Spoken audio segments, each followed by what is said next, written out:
Hello everyone, this is Serena. Tonight I'm going to be doing a tutorial for Battle for Bikini Bottom 100%.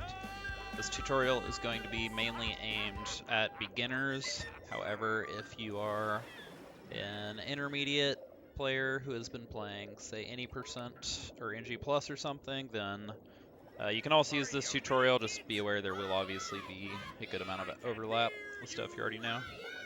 But with that said, I'll go ahead and get started. So you're going to want to set up autosave at the start of the run. This is because we're going to be using a glitch known as save game glitch for one of the tricks early in the run.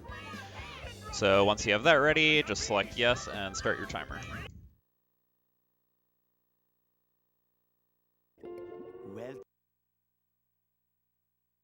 Alright, so starting in Pineapple, easy enough, you've all done this, I'm sure. Just run around, grab the shinies, until you have 50, open the door, and grab the spat. So in the splits, I'm sure you've seen this format before, but the numbers in parentheses are going to be the spatulas first, and then the socks. So try to use that to make sure that you're getting everything as you go. Alright, so the next thing we have to do, and make sure you do this before you enter jellyfish fields. Some players you'll see do jellyfish fields first, but for this route you have to do this first. So in order to climb Squid's house, there are a few different ways people do this. Probably the easiest way is to first get on the missile, jump to the front of Squid's nose, then do 2 big jumps to ledge grab on the ear like that. If you're having trouble making this jump to the ear, then that probably just means that, well, yes, probably means that you did what I did there. So make sure that you're getting max height on your jumps by holding A for the whole duration. So if you're missing this jump, there's a good chance that you're not getting max height on your jumps. And from here, you're going to go up here, grab the underwear, and do jump, jump, spin, grab the spat.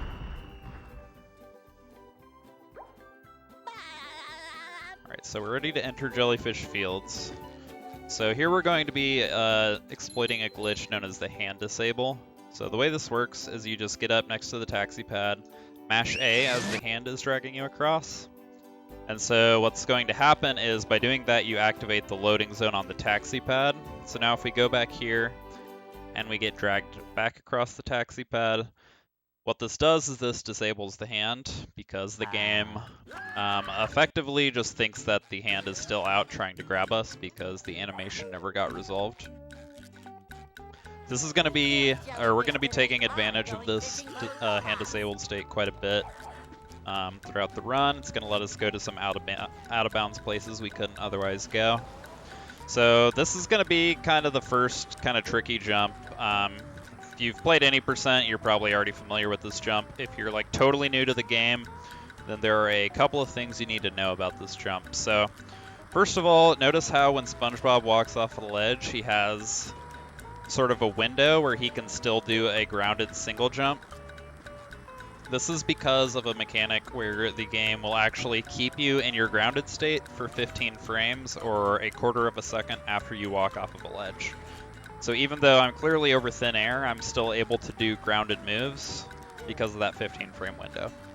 Now the other thing, and this is a pretty common mechanic in platformers, so you're probably familiar with it, the longer you hold down A, the bigger jump you get. So if you just like tap A, you'll get like a little jump like this, while if you hold A, you get a big jump like that. So for making long jumps, you obviously want to be holding A to get really big jumps, so keep that in mind when you're making jumps like this. So with that in mind, if you walk off the ledge and do 2 big jumps and a spin, you should be able to make this jump pretty comfortably. Like that. The next we're going to jump down and grab the spatula. Feel free to point the camera down so you can see the spatula if that helps. Then after you reload, make sure you pause. Don't let the whole spatula celebration animation play out. So pause, then we're going to go up here and warp to on top of the pineapple and split. So the reason you pause during the spatula animation is that initiates this saving game glitch. Now this is going to be very important for this next step, because we're about to do a trick well, not really a trick, but we're about to do what's called the Walk of Shame, or some people call it bringing it around town. Basically, we are going to be walking all the way around this out of bounds area to get to the second hub in early game. So the way that we do this is by having this saving game glitch active. Notice how SpongeBob doesn't go into his crawling animation out of bounds. Now, as a result of this, the hand is actually not going to come grab us because basically the hand will never come out while this saving game icon is on screen. So basically, just kind of follow the path I'm taking. There are like a lot of invisible walls out here, so you kind of have to just get used to where you can walk. I honestly don't do this very often, so I'm not even sure what the optimal path is. I think oh, well, there's an invisible wall. I think I'm getting close to it at least.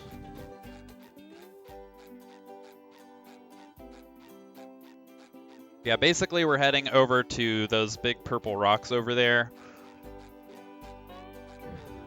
Now, for these rocks up here, you want to stick to the left side of them. If you go on the right, you'll actually end up on the wrong side of this invisible wall. So once we get over here, we're gonna head for the big message is kind of blocking it, but you can kind of see the tree dome off in the distance. We're heading for that.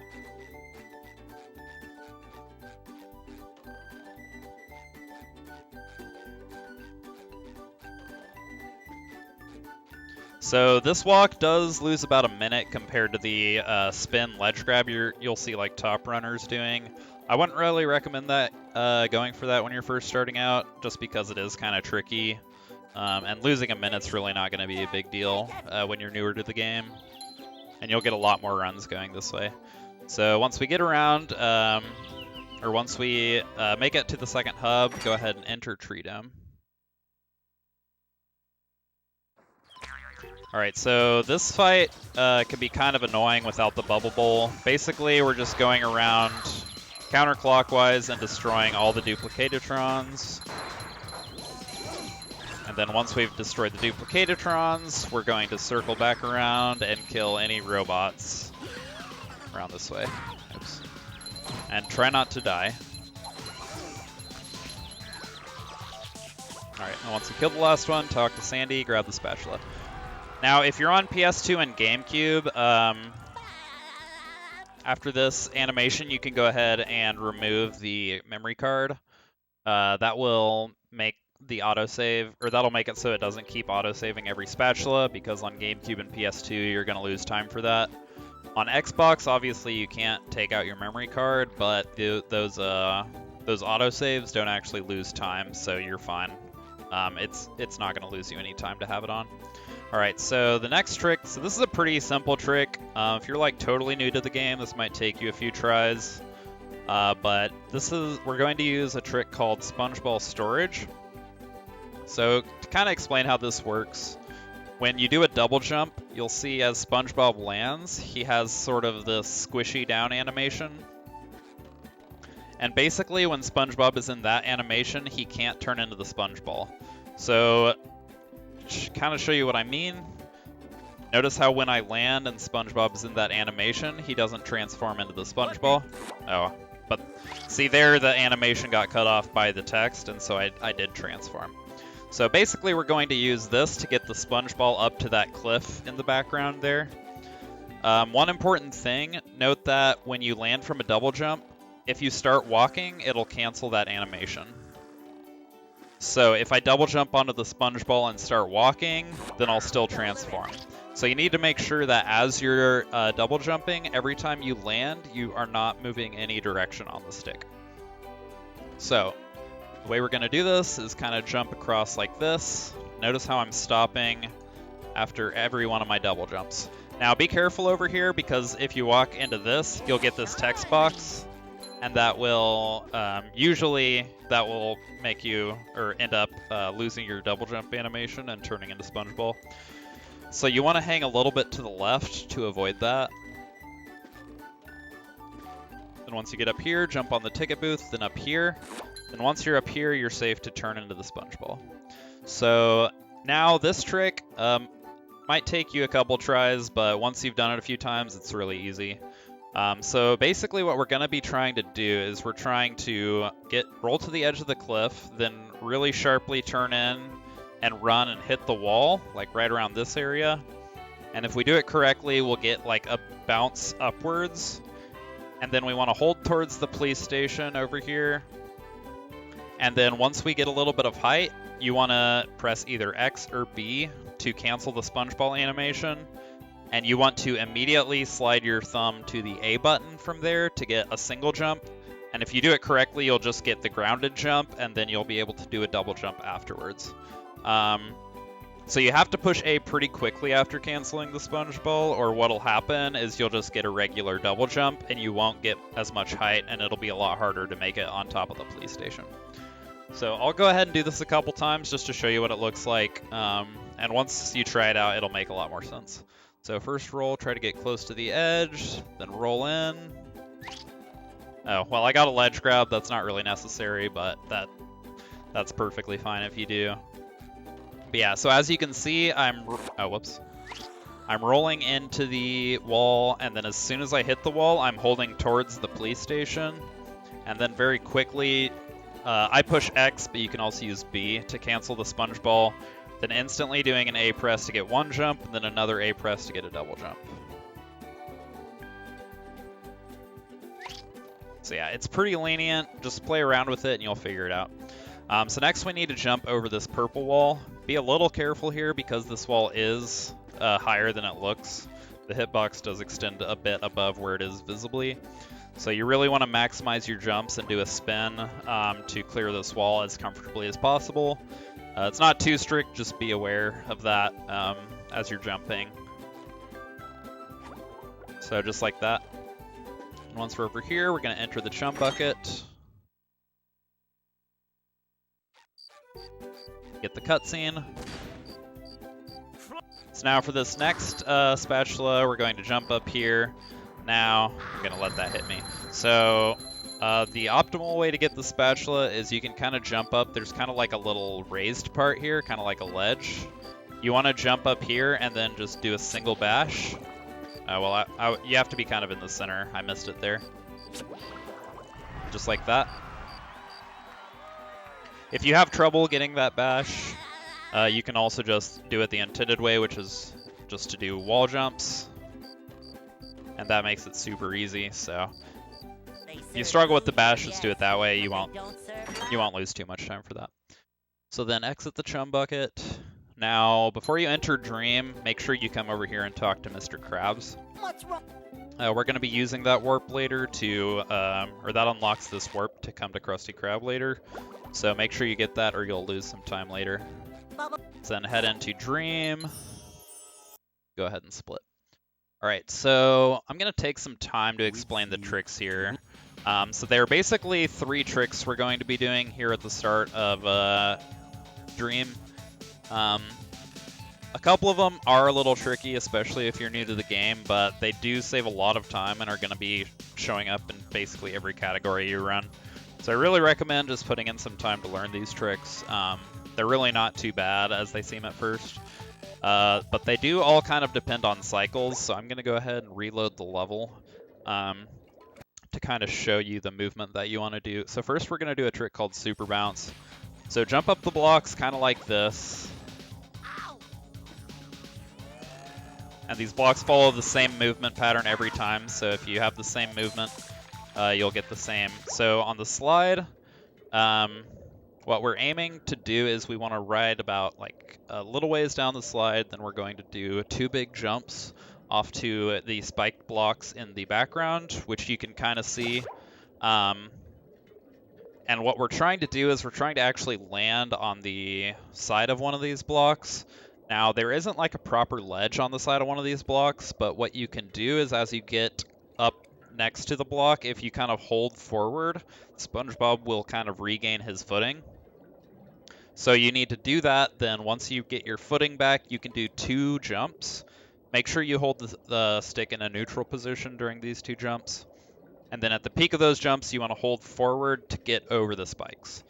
You don't want to hold forward as you're jumping up, or you'll run into the spikes and it'll shoot you off. So I'll go ahead and I'll do this a couple times just to show you what it looks like. Then once we're up here, we can turn around, jump, and get to that trampoline. Oh, whoops. Now, depending on how your movement is, depending on like what cycle you get, when you land on the spikes, there might be a trampoline right in front of you, and if there's not, then you might have to turn around and jump backwards to a trampoline. But either way, there will always be one close enough to you that you can get to it. Just like that. So yeah, that'll take a little bit of practice, but once you've done it for a little while, it's honestly pretty straightforward. So get up here, grab the spatula. Then we're going to drop down and enter Squidward's Dream. We're not going to do the spatula here right now, but we do want to come in here because it unlocks the warp, so it saves us some time later. All right, so this next trick is called Oil Skip. So this is probably going to be one of the harder tricks to learn as a beginner, but once you kind of get the setup down and you have a good idea what you're looking for, it's generally pretty straightforward. So people have different setups. My setup is I go and I stand on this little rock right here, and then what I do is I aim. So I won't actually go for it right now. I'll kind of just show my setup. So I stand on this rock, then you see there's this kind of like point on the edge here. Oops. There's that kind of point. I want to aim my camera a little to the left of that. So like if I walk straight forward, I go off a little to the left of that. And so then what happens is I'm going to set up in this position with this camera angle. And then when I hear the oil bot shoot the oil, well, it's kind of hard to show because I am in slick state. But once I hear the oil bot shoot the oil, I'm going to walk forward a little bit, then do one full jump, and then a slam at the peak of that jump. So I'll kind of do the full thing in one motion, and you'll see what I'm talking about. This is also a trick that's in Shift's beginner any % tutorial, so if my explanation doesn't really clear it up for you, then I would recommend checking out that tutorial. And then after you slide off, you want to do a bash. So yeah, this is covered a lot more extensively in Shift's tutorial, so I'm not going to go over it too much here, but I do just want to kind of give you an idea. So the number one biggest thing about this trick, in my opinion, is that you really want to make sure that SpongeBob is still on his way up in the slam animation when you get hit by the oil. So what I mean by that is when you enter the slam animation, or when you enter the slam input, SpongeBob will go up a little bit and then will start to come down. You want to make sure the oil hits you while you're on your way up. If you get hit while SpongeBob is on his way down, you're going to lose a lot of your speed and not be able to clear the gap. So I'll go ahead and do that like on purpose here to show you what I mean. So yeah, you see how SpongeBob was already on his way down when I got hit by the oil? As a result, I slid along the ground more and ended up losing a lot of my speed.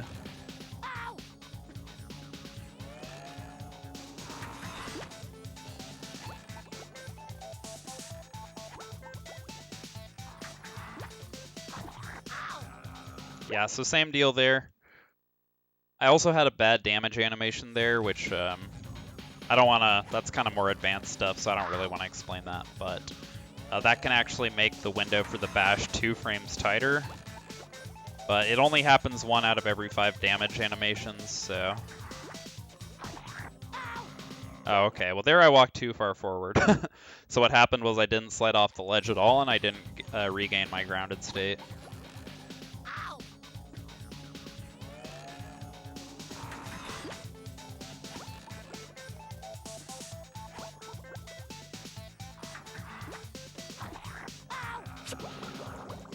So yeah, it's kind of tricky at first. Definitely don't get frustrated if you're struggling with it.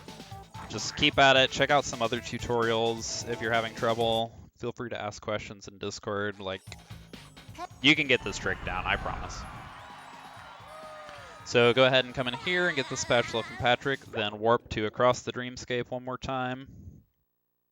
Now this spatula doesn't is a bit easier in that it doesn't depend on like a cycle, as long as you climb up the blocks, or as long as you find a way to get up the blocks. Once you get up here, you're just gonna head left. Now this part could be kind of tricky, so this is gonna be a good test of your jump spacing. So this spatula isn't really intended to be gotten this way, but it's actually just low enough that we can actually get up there with a big double jump. Now your jump spacing is going to be really important here, so you need to make sure that you're holding A for the full duration of the jump to get the max height, and you also need to make sure that your second jump is done at the very peak of your first jump. So like, notice how I'm starting the second jump at the very peak of my first jump. Now if you wait too long, see like how I'm waiting a bit and SpongeBob is falling before the second jump starts? As a result, I'm not getting as much height. So you really need to make sure that you're doing it like this and getting full height on both your jumps. Also, make sure that you jump from like the very edge of the plank here. If you jump from like back here, you may not get enough distance, and you may end up falling under the spatula and not quite getting it. So it does take a little bit of practice, especially if you're new to the game, but definitely put in the time because that jump spacing will help you with a lot of things throughout the run. So it's good to just go ahead and get the hang of it now. So then once you have all these, we warp to Super Bounce. And we're going to head into Sandy's Dream. So the way we get the first spatula in Sandy's Dream, instead of going all the way along the whole slide to get to it, we're actually going to use a trick called Sandy Nut. So we're going to glide over here, and we're going to land on this side of the nut. So you can't really see them, but there's some like invisible ledges here that you can stand on. Well, maybe not really stand on, but like, yeah, see, you'll slip off if you try to stand, but you can kind of just keep jumping and landing. So what we're aiming for is there's kind of an invisible checkpoint like in this area.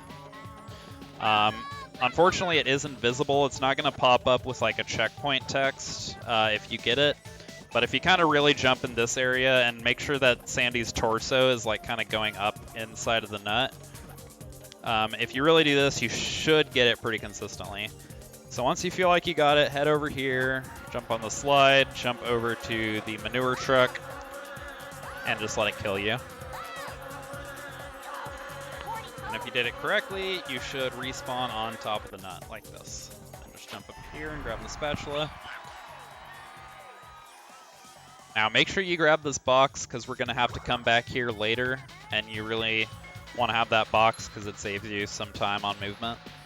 Then drop down here and follow the slide. We have to get up on this upper track, so do a jump, jump, grab the swinger. If you want, you can run into these Thunder Tikis to get some extra shinies. It's not super necessary, but it doesn't lose a lot of time to get them either, so it doesn't necessarily hurt. Okay, that's better. So coming up, there is kind of one big skip you can do. It's pretty lenient, but if you struggle with it, feel free to just ride around the full track. It's not a big deal. Then when we get over here, when you land on the oil, make sure you hold your stick in a neutral position. So you see how I kind of like slid across? If I was holding up when I landed on the oil, then I would go into this skating animation, and I would lose a lot of my speed. So ideally, when you land on the oil, you want to be holding a neutral stick so Sandy keeps her sliding speed and slides forward at a much faster rate. Okay, so once you have 10 spatulas and 3 socks, go down here and warp to Mr. Krabs. Alright, so first we're going to head into Squidward's house.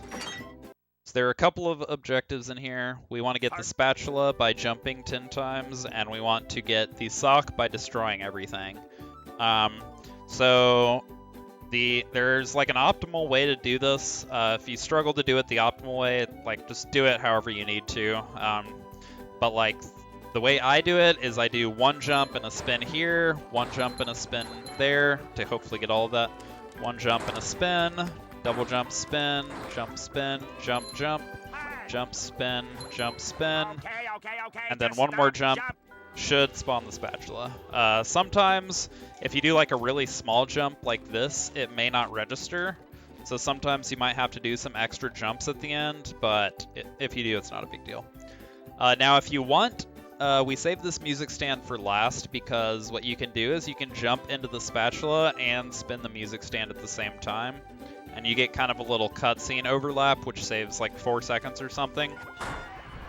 If you have trouble with that, don't worry, it's not like a huge thing. Like, you don't have to go for it, but it is kind of a nice little time save if you can get it. And there's not like much risk for going for it either. So then once you get the spatula and the sock, head over here, talk to Patrick, grab the sock, then head into Patrick's house. So we have an easy sock in here, just break the couch, grab the sock, and leave. So now we're going to head into Goo Lagoon. So this first area in Goo Lagoon is possibly going to be kind of tricky for beginners, so this is another area that you might have to practice a bit. But again, these are tricks that you're going to be seeing in a lot of categories that are really going to pay off if you put the time in. So start by coming up here, jump up here, jump under like this, and then this jump you can skip the ledge grab if you have really good jump spacing. Well, I didn't get it. Don't worry too much about that. It only saves like a second or two if you get it. So head over here, make sure you talk to Larry. That's going to unlock a warp that we're going to be using at the end of this segment. Then head down here. We're going to bounce on the fat guy and head over here. Now for this sock, for this sock there are a couple of different strategies. The optimal way to do it requires a one frame input, which sounds really scary, but the thing is that you really don't lose that much time each time that you miss it. So I'll go ahead and show that method, and then if you struggle with that method, I'll show an alternative you can do. So the way these one frames work is when SpongeBob takes damage, you see how he has like a damage animation, and then he returns to his falling state with his arms up in the air. Basically, when SpongeBob transitions from that damage animation into the falling state, in between there's actually one frame where he's in his grounded state. So if you push A on the frame that SpongeBob's damage animation ends, you can actually get a grounded jump like this in midair. And then from there you can do a double jump. And if you do it correctly, you can get a double jump to land on top of this button. So, like that. So it's really not that easy, but it's not as scary as it sounds. Because as you can see, each time I miss, it's only taking me like a second or so to start and to do another attempt like this. So definitely, I recommend trying this method. If you really struggle with it, well, see, now I'm missing it.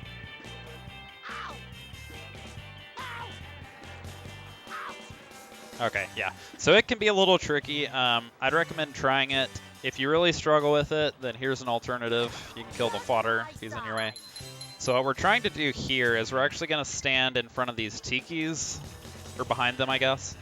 And you want to stand with this button directly behind you in the center of the screen. Now what we're going to try to do is we're going to do a double jump spin out into the goo. And it's going to bounce us back, and we're going to try to get a sliding bash off of this wooden tiki to get on top of that button. So, yeah, it's kind of tricky too. Yeah, and like if you don't get a good speed on your bash, then you may not make it onto the button. I personally find this harder than the one frame. But some people may find it easier, so I at least want to show it. See, that one was really close.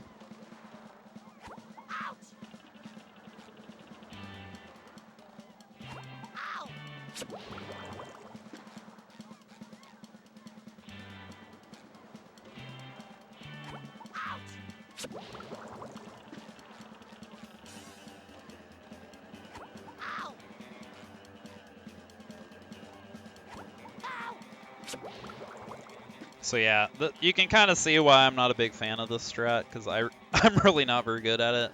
But some people do find it easier, so feel free to try it. I want to get it just once, just to show you.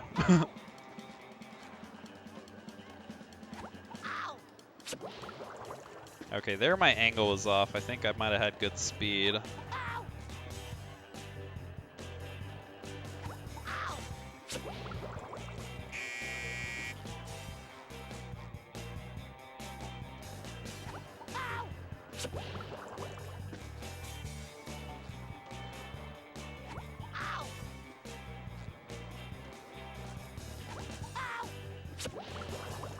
Okay, well, I'm not going to waste any more time on this. I obviously don't know how to do it, but you kind of get the idea. So, like, if you want to play around with this strat, feel free to try it. Like, I don't really do it, so I'm making it look harder than it actually is, but with practice, it's not necessarily too bad. But I do recommend doing the one frame if you can. So definitely give that a shot first. All right, so next we have a strat called Sponge Glide. So this is a strat that's kind of infamous for beginners because it's hard to route around it because it saves so much time, but it can also be pretty tricky for beginners. So you might have to spend some time on this. Definitely check out the Any% tutorial or some of the other tutorials on Sponge Glide if you really are having issues with it. So I won't spend too much time on it, but I will kind of go over the basics. So first, for your setup, you want SpongeBob to be standing kind of like right here. So notice how his left arm is swinging over the red line, or the outer rim of the red circle. So that's where you want his arm to be. Then for the camera angle, notice how there's that stack of boxes on the island back there. And notice how there's that red button on the other side of the tower. So if you see, like, right now the right side of the button is like lined up exactly with the right side of the box, or the second row of boxes. So you actually want to turn the camera just a little to the left of this. You don't want any of the top box visible. You want the button fully covering that, and then you want it like kind of like that, where it's not perfectly lined up. There's just like that tiny sliver. So then once you're in this position, you're going to do a double jump spin back into the goo. And then as it launches you back, you want to do another jump and then a slam once you hit the tower. So I'll kind of show what it looks like. Then I'll kind of go over some more specific things and like what can go wrong with this trick and like what you need to look out for. But I'll go ahead and do it just to show what it looks like. So yeah, if you do it correctly, you'll get this animation, and then you'll land on the island over here, just like that. So to practice this, you can just drown yourself in the goo, and it will put you right back over the tower, or right back over by the tower again. So a couple things to be careful about with this setup. So first of all, when you jump out into the goo, make sure you jump before you hold down on the stick.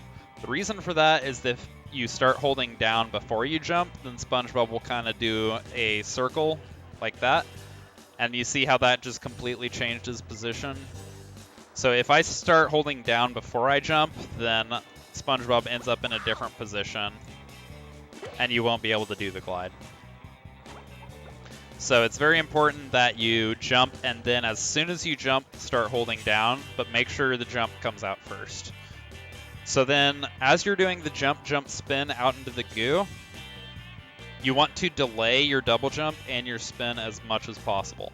So watch how as I jump out into the goo, I'm like almost hitting the ground before I do the double jump, and then almost hitting the goo again before I do the spin. Like that. That's kind of what you want to aim for. Now, if you do the jump and the spin too early, like this, then you won't get nearly as far out into the goo. And the result of that is you won't get nearly as much speed. So make sure you really stretch those out as much as you can. So then once you get hit, or once you land in the goo and you get bounced back, the timing on the jump and the slam is a little trickier. There's not like a really obvious cue for it. The way, the cue I use is after I get launched back from the goo, I do my double jump like right after SpongeBob hits the peak of his kind of bounce back animation. And then I do the slam, not like the instant I hit the tower, but like just a split second after, if that makes sense. Okay, so there I actually did the jump too early on the way back from the goo.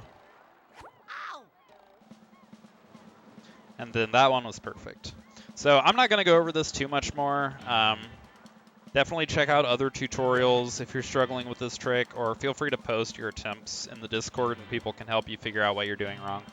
But anyway, once you get over here, jump up on this. There's kind of an invisible ledge here, then double jump up here. And up here, kill this robot, because Larry's going to give us a spatula for that later. Now this is kind of the last tricky part of this segment, so once you get past this, you're kind of in the clear for a little bit. So to do this is a trick called box bash. So to set it up, you want to be kind of like even with this Patrick on this box, and then you want the camera lined up so like the right side of the box behind you is kind of even with SpongeBob. It's not like ultra precise, so if you can just get your camera set up kind of like this, you're probably good. So then from here, you're going to do a single jump back onto this box, and then from there, you want to do a quick double jump. So don't like stretch out your jumps like that, or you might go out too far and drown. You just want to do a jump, then jump, quick double jump after that. So do that and hold down, and then what happens is you'll get hit by the goo, and if you do it correctly, then the damage boost will put you on top of this box, and you can time a sliding bash to get some momentum and jump over to that island over there. Now, some people mash Y for this bash. I don't really recommend that just because, in my opinion, it's kind of hard to get a good speed on your bash that way. But, you know, you can try it if you want. It's just not necessarily the way I recommend. Now, when you get this bash, you might get, like, a really good speed and be, like, moving towards the island really fast, or you might get, like, a really bad speed and barely be moving at all. You have to be careful, because if you get, like, a really slow speed, you won't be able to make the jump. And if you drown over here, then you respawn over there and have to do sponge glide again. So kind of play it safe. Make sure you have a good enough bash speed to actually make it to the island before you really commit to it. So there I didn't get the bash out. There I went past the box. Alright. So I got kind of a slow bash there. You see how I just barely made it? So on one like that, you might not really want to commit to that as a beginner, because you really want to be sure you can make it. I knew I could make that just because I've done this a billion times, but that was really close. But anyway, once you get over here, switch to Patrick. Grab the melon, then hit the springboard. This will take us into the pier area. So we're not going to do much here. We just need to unlock the warp to Mr. Krabs, and then we're going to head into Sea Caves. So just jump in the box. You're going to jump over here, talk to Mr. Krabs, then instantly turn around and head this way. So we talked to Mr. Krabs just so we can get this warp for clean out the bumper boats. And then we're going to head into Sea Caves. So in here, we're actually going to use the Freezy Fruit. This is going to be the only time in the entire run that we're going to use Freezy Fruit. So go ahead and grab it, head over here, kind of throw it so it lands in the goo, and grab the spatula.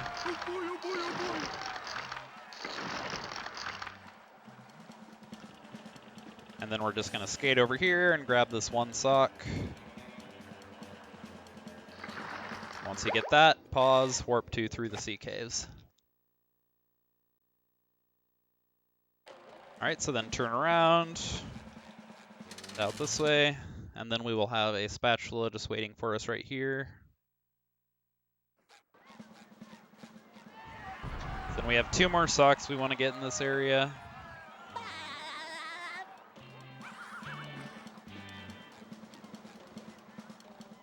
Let's jump up here, grab this sock.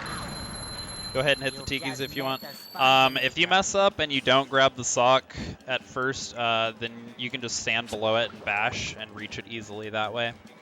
So then after this, jump down here, land on the side of this awning. Don't land on the inside or you'll jump, so just land on the side like this. Then we have to drop down and get into this, onto that wooden platform below. The easiest way to do this, in my opinion, is to just run off, then do a single spin and then a jump. And you should be able to make it easily. So kind of just run off, spin, jump, like that. So then once you get that, oh, and if you fall here, it's not a big deal. Just drown yourself. And you'll be back up here and you can try again. So then you could just jump over here. And then you could try again from this side, or you could go over to the other side, whichever's easier. Then once you have that, pause, warp 2, connect the towers. Then we're going to get 1 final spatula from Larry.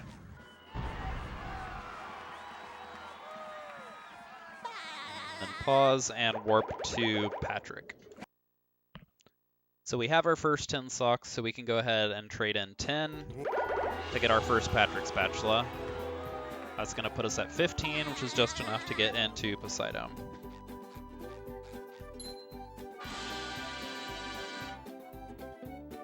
So I'm not going to go too in detail with Poseidon. This fight's really simple.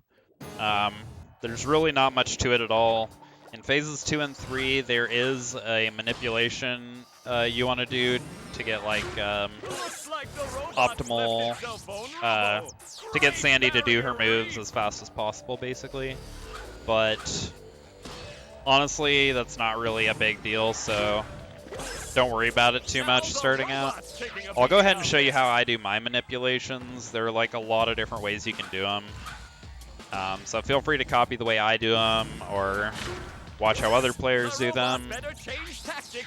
There's really just a lot of different ways to do it. So I go stand in this corner, run to the middle as she does her elbow slam.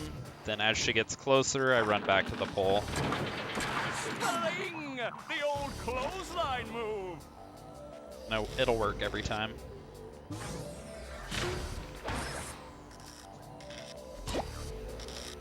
The robot's losing its head. So then, for this manipulation, I actually go stand by this pole. For the first one, I stood by that pole, but then for this one, I stand over here. Then run to the middle again. Then again, as she gets close, run to the pole. Yeah, it's just one of many, many ways you can do these manipulations. So just find a way that works for you, or honestly, if you don't even want to worry about it as a beginner, it's really not that big of a deal. But at the same time, they're pretty easy to do, so like I'd recommend trying to learn them if you can.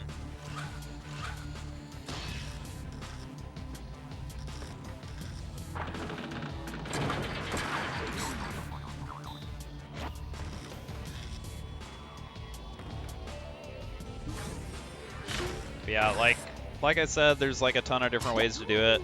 A lot of people kind of have their own method, or kind of figure out their own method. I know that the Shifts Any % tutorial teaches a way to do it. So I think that's probably how most people learn to do it now.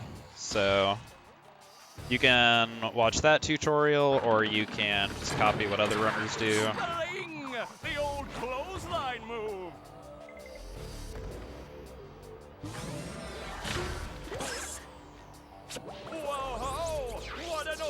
But either way, even if you miss the manipulations, it's only going to lose you a few seconds, which, like, as a beginner, you really don't need to worry too much about that. But it's always good to kind of start getting in the habit and, like, trying to do stuff fast. Nice move by SpongeBob. This match is just about over.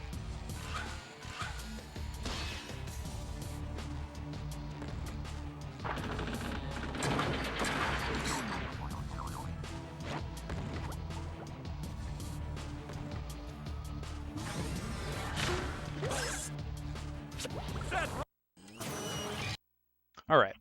So once we've beaten Robo Sandy, we've now unlocked the Bubble Bowl. So we're going to be using this move a lot. So head down to Goo Lagoon and warp to clean out the bumper boats. So here we're going to be doing a trick known as SBA or Ski Ball Abuse. Even if you've never done it before, you've almost certainly heard of it. But it's basically an infinite shiny object generation trick. But first, go ahead and kill these enemies. Oops. You don't have to be too fancy about it. If you can hit that hammer into the G-Love at the end there, you can save some time, but like sometimes, depending on positioning, that's not super easy. Let's go ahead and grab this sock, then we're going to jump over here. So be careful to land on this wooden beam here. Don't accidentally jump over it. Jump over here, and we're going to do Whack Tiki. So go ahead and grab the melon, hit the button. So I don't actually know the optimal cycle here. You can actually do these like really fast, but... Oh no, I missed. So yeah, there's like an optimal way to do that, but like just kind of do it as fast as you can, and like it'll be pretty fast. Like even if you don't take the optimal cycle. So to grab this Tiki, we're going to take advantage of that mechanic I taught at the beginning of the tutorial, where Patrick is going to have 15 frames of grounded state after walking off the ledge. So basically, when you become even with this Tiki, you'll actually be able to grab it as if you were in a grounded state, even though you're falling. So just like that. Might take you some practice. It's not like a super tight window or anything, but it might not be too intuitive at first. So head over here. So we need to throw this Tiki across the platforms. Be careful not to throw it into the goo. If you do accidentally do that, I can show you what to do as a backup, but basically just try to get it across however you need to. Take your time. Now, if at any point you do drop a goo in the, or if you do drop a Tiki in the goo, so there's a way to get these Tikis as a backup. I wouldn't mess with that. I would just come grab this checkpoint. Yeah, so come stand like here to grab the checkpoint. Then just fall into the goo and drown yourself, and you'll be able to, and these Tikis will be respawned free to use. But anyway, after you get one across, come grab the second one. Then get it across the goo, or across the platforms, I mean. Now be careful not to stack your Tikis on top of each other. If you do, it's recoverable, but it's kind of tricky and can lose some time. So make sure you throw one to the left like that, and then throw the other one off to the right.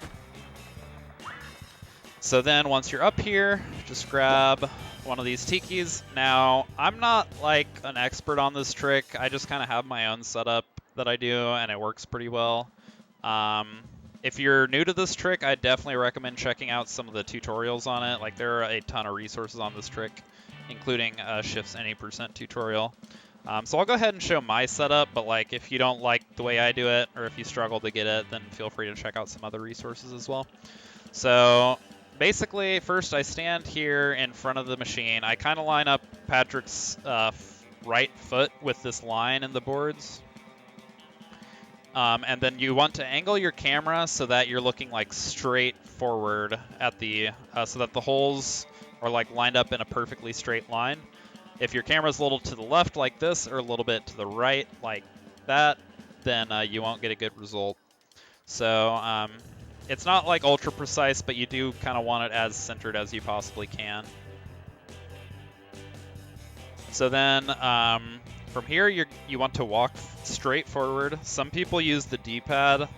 I kind of prefer not to use that just because I like to tiptoe, which you can't do with the D-pad. So kind of like this. So if you kind of just go like straight up and straight down like this, then the camera should stay where it's at. So once you have a good angle, as long as you're careful with your movement, you should be able to keep that camera angle. So basically what I aim for is I kind of walk forward as slowly as I can. Okay, so you can kind of see where Patrick's feet line up with the tips of the arrow underneath him. I'm basically looking at Patrick's left foot and trying to get it even with that bottom part of the arrow. This is probably good, so I'll go ahead and try this. Sometimes I prefer to actually even be back a little ways, but I'll just go ahead and throw this and see if it works. Yeah, so if it falls in, you can kind of come up here and look. So you see how the front of the Tiki's nose is kind of sticking out in front of the machine? If you throw it too far back, then the Tiki will have like a full mustache, and you won't be able to like see the tip of the Tiki's lip, basically. If that happens, then your Tiki's probably too far back, and you're not going to get a good SBA. But if it's in a position like this should be good. So get the Tiki there, then come grab the second one. The second Tiki's really easy. Just walk up here, hold forward, and just push B. It's really not precise at all because you have the auto target. So then once you have your Tikis, come over here, switch to SpongeBob. Then you want to get a ledge grab, just like that. Be careful with the ledge grab. You don't want to be facing to the left or to the right. Like, sometimes you can get a ledge grab. Well, of course when I'm trying to get it.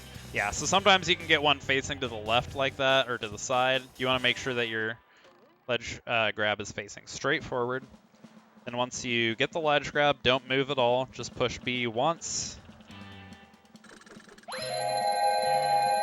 And if you did it correctly, you should get the ball stuck in there with a pretty stable SBA. So this one's not like super fast, but it's like a pretty stable rate. Like starting out, you kind of prefer to get one that's a stable rate and not necessarily one that's ultra fast. So anyway, we're going to come over here and bowl the Duplicatatron.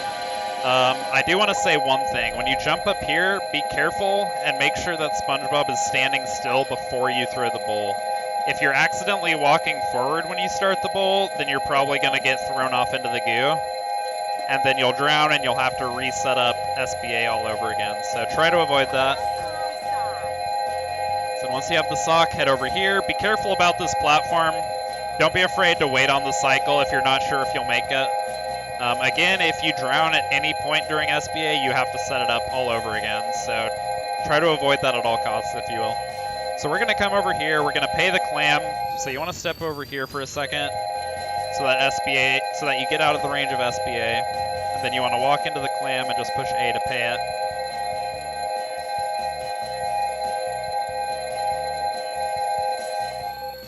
So SBA will stop for a bit right here just because you get out of range. Don't worry about that. It'll start back up again as you get closer. So jump on the bungee hook, come grab the spatula.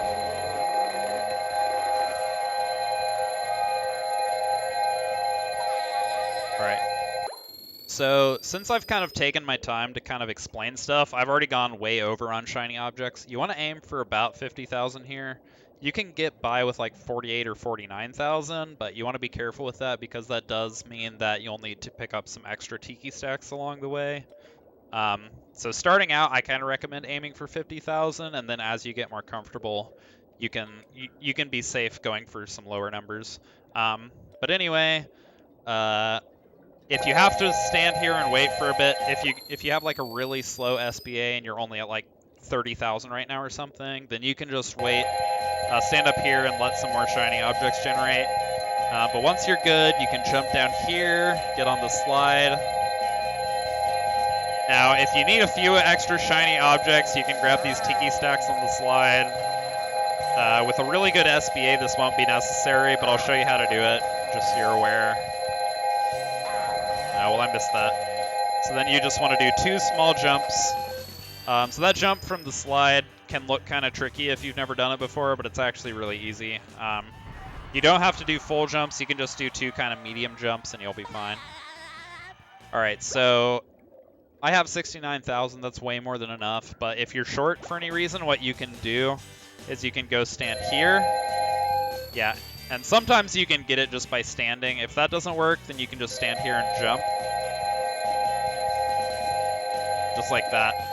And you can do that for as long as you need until you have enough. So then once you have enough, warp here to clean out the bumper boats.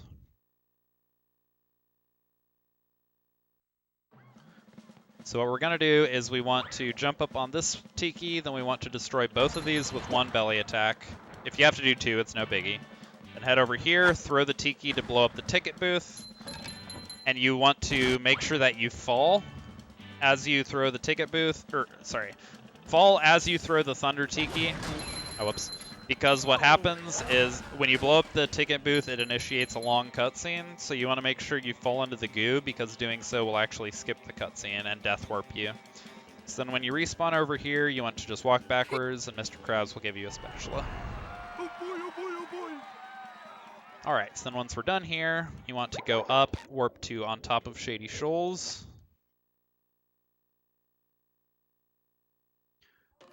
Then we're going to head over here and go ahead and trade in all of these shiny objects we got for spatulas. So we're going to buy 8 total, and those are going to cost a total of 39,500 shinies. So that's...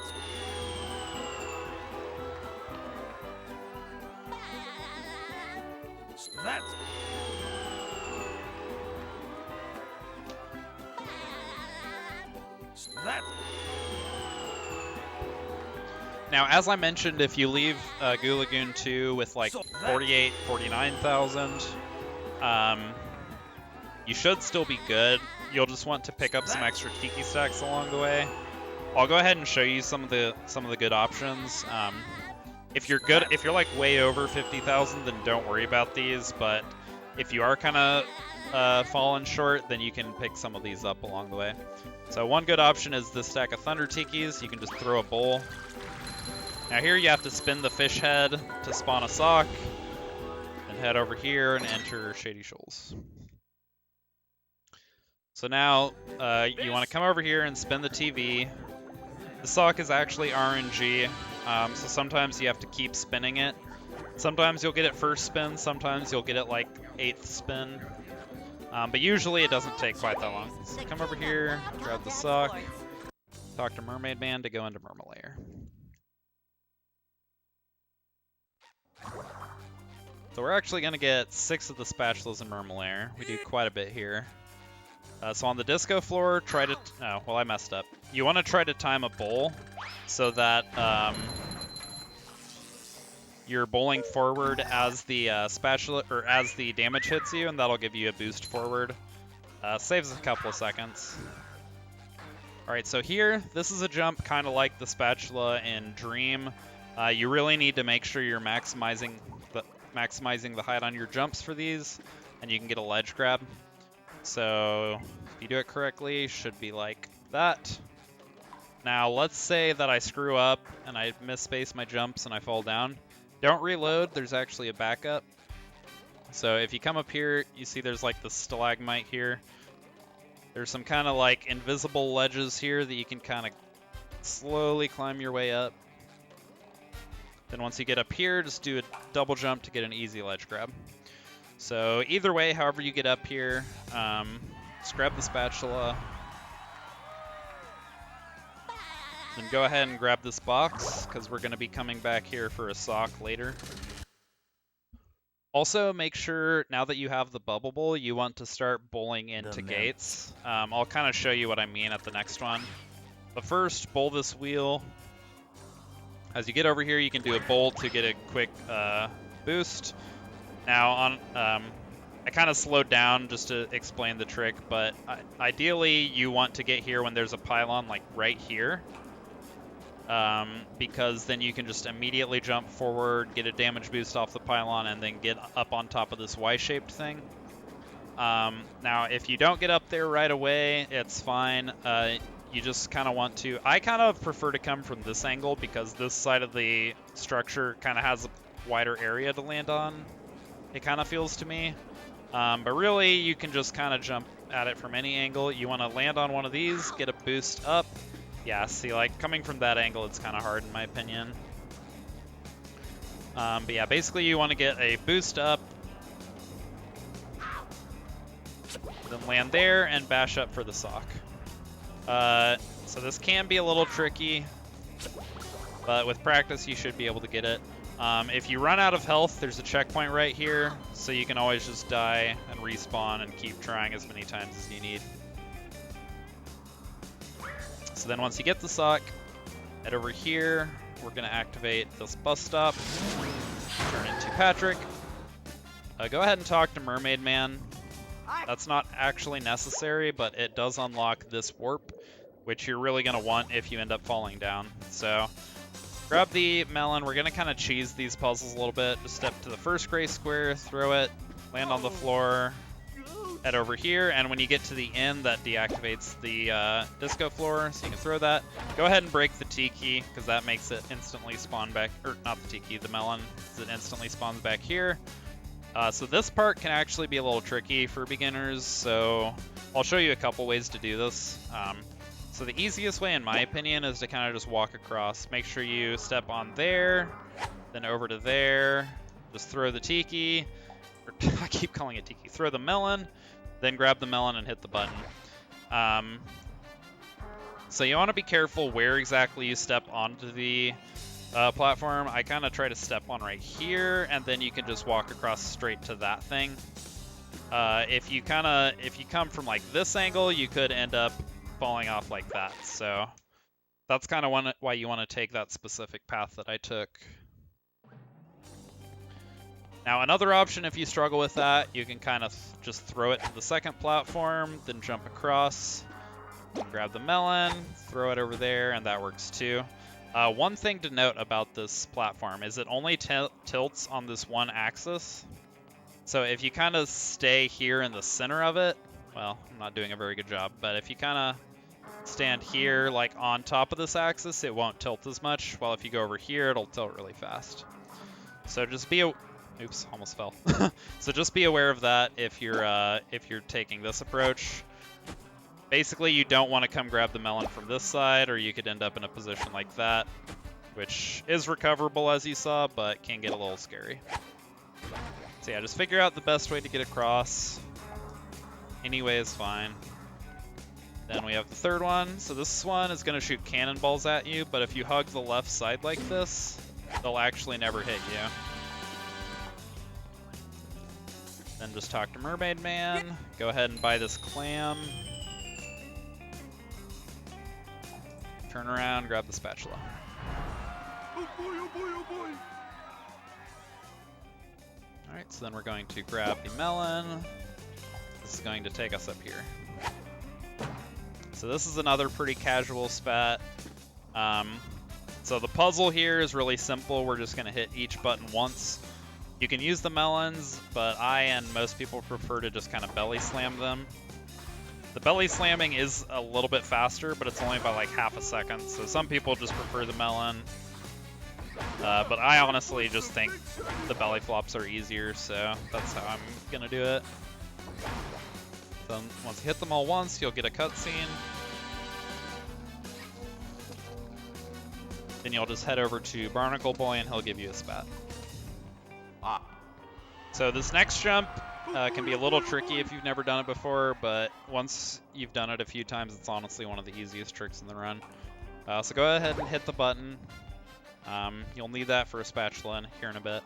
So on the slide here, you want to kind of walk in at this angle and kind of get stuck in the corner, kind of like this. So you want, if you come from like this corner, then you'll accidentally go down the slide, so try to avoid that. If that happens, just warp to Spinning Towers of Power. Same with if you fall for whatever reason, you can just warp back here. So you want to kind of approach from this angle and kind of get stuck over here. Now you want to wait like 3 or 4 seconds, I think it is. I just count Patrick's head bobs. Once his head bobs up and down 4 times, you know you have enough speed. So you want to build up some speed, then once you're ready, you want to aim for this blue light on the side of the slide you can kind of see, and then we're going to turn to the right and do 2 big jumps and mash R, and we're going to try to land in the trigger to enter the prawn area. So I'll kind of show this once or twice, and then I'll kind of give some extra tips. So aim for that part of the slide. Oh, I actually went too far right there, or too far left. So that actually brings up a point I wanted to mention is this is kind of an important mechanic that's going to come up on some slides later. When you're on a slide, if you turn the camera, then your character will actually turn faster. So that's actually really handy here because so what happened on that last attempt was I went too far to the left. Now, a way I can kind of correct that or help myself go more to the right is actually by turning the camera to the right as I'm jumping over there. So I'm going to do that this time, and you'll kind of see there's a much bigger difference, and Patrick turns a lot quicker that way. Okay, well, I'm like building up too much speed, I think. I'm not used to building up this much speed. You can actually do it with max slide speed, but most people kind of just... So I'm going to do 4 head bobs like I usually do. Okay. So yeah, it's a little easier if you don't build too much speed. You can still do it even with max speed, but you have to be a little more careful, which is why I was missing it. But yeah, if you notice as so 4 head bobs, jump to the blue light, turn my camera as I'm jumping, and that will help me turn faster. So yeah, it'll take a little practice, but once you've done it for a while, it's honestly really easy. So we're not going to do anything in here yet, so just turn around and leave instantly. But by going in there, we are going to unlock the warp, because we're going to come back there later. Alright, so next area is security tunnel. This could kind of trip you up as a beginner, just because we have to kind of jump on some invisible ledges, which is not super intuitive. But first you want to kill the hammer. Go ahead and kill the chuck as well if you're new. Once you're kind of fast at this movement, you don't have to worry about the chuck, but starting out, it can be kind of a pain. So you can kind of see on the wall there's kind of these light flowers, this kind of light flower pattern. So you're aiming for that. So you want to do 2 big jumps and spin to land kind of on an invisible ledge there. So I'll show you what I'm talking about. So jump, jump, spin. Oh, okay. Well, yeah, it's kind of threw me off not doing it as one fluid motion. So yeah, if you just run up here, get jump, jump, spin, and you can kind of land on this ledge. Now you can't really just stand here, so don't stay here forever. But then once we land here, there's actually a higher ledge up and to the right here. So the way I recommend doing this is do kind of a double jump spin. And if you do it correctly, you should land up here. And then be able to double jump up and get all the way up. So this is kind of going to be tricky if you're new to this. But again, this is a trick that once you get it down, it's pretty straightforward and it's going to help you out in a lot of categories. So kind of do it a couple more times just so you can see. Like that. Now if you fall at any point, just warp to the top of the security tunnel and start over. It's not a big deal. Now this next part can also be kind of tricky for beginners. I'll go ahead and kill this G-Love just so it's out of my way, and the fodder as well. So what we're going to try to do is we're going to bash into this electrical beam. Then what will happen is when we run into the electrical beam, the damage will actually cancel our bashing animation and we'll be able to jump out of it. And we want to land on that prong sticking out of the top of this orb. So depending on what cycle this is on when you get here, you can either do it on this side or you can do it on this side. Either way is perfectly fine. So kind of watch what I do. Bash into this, jump, and land on this thing.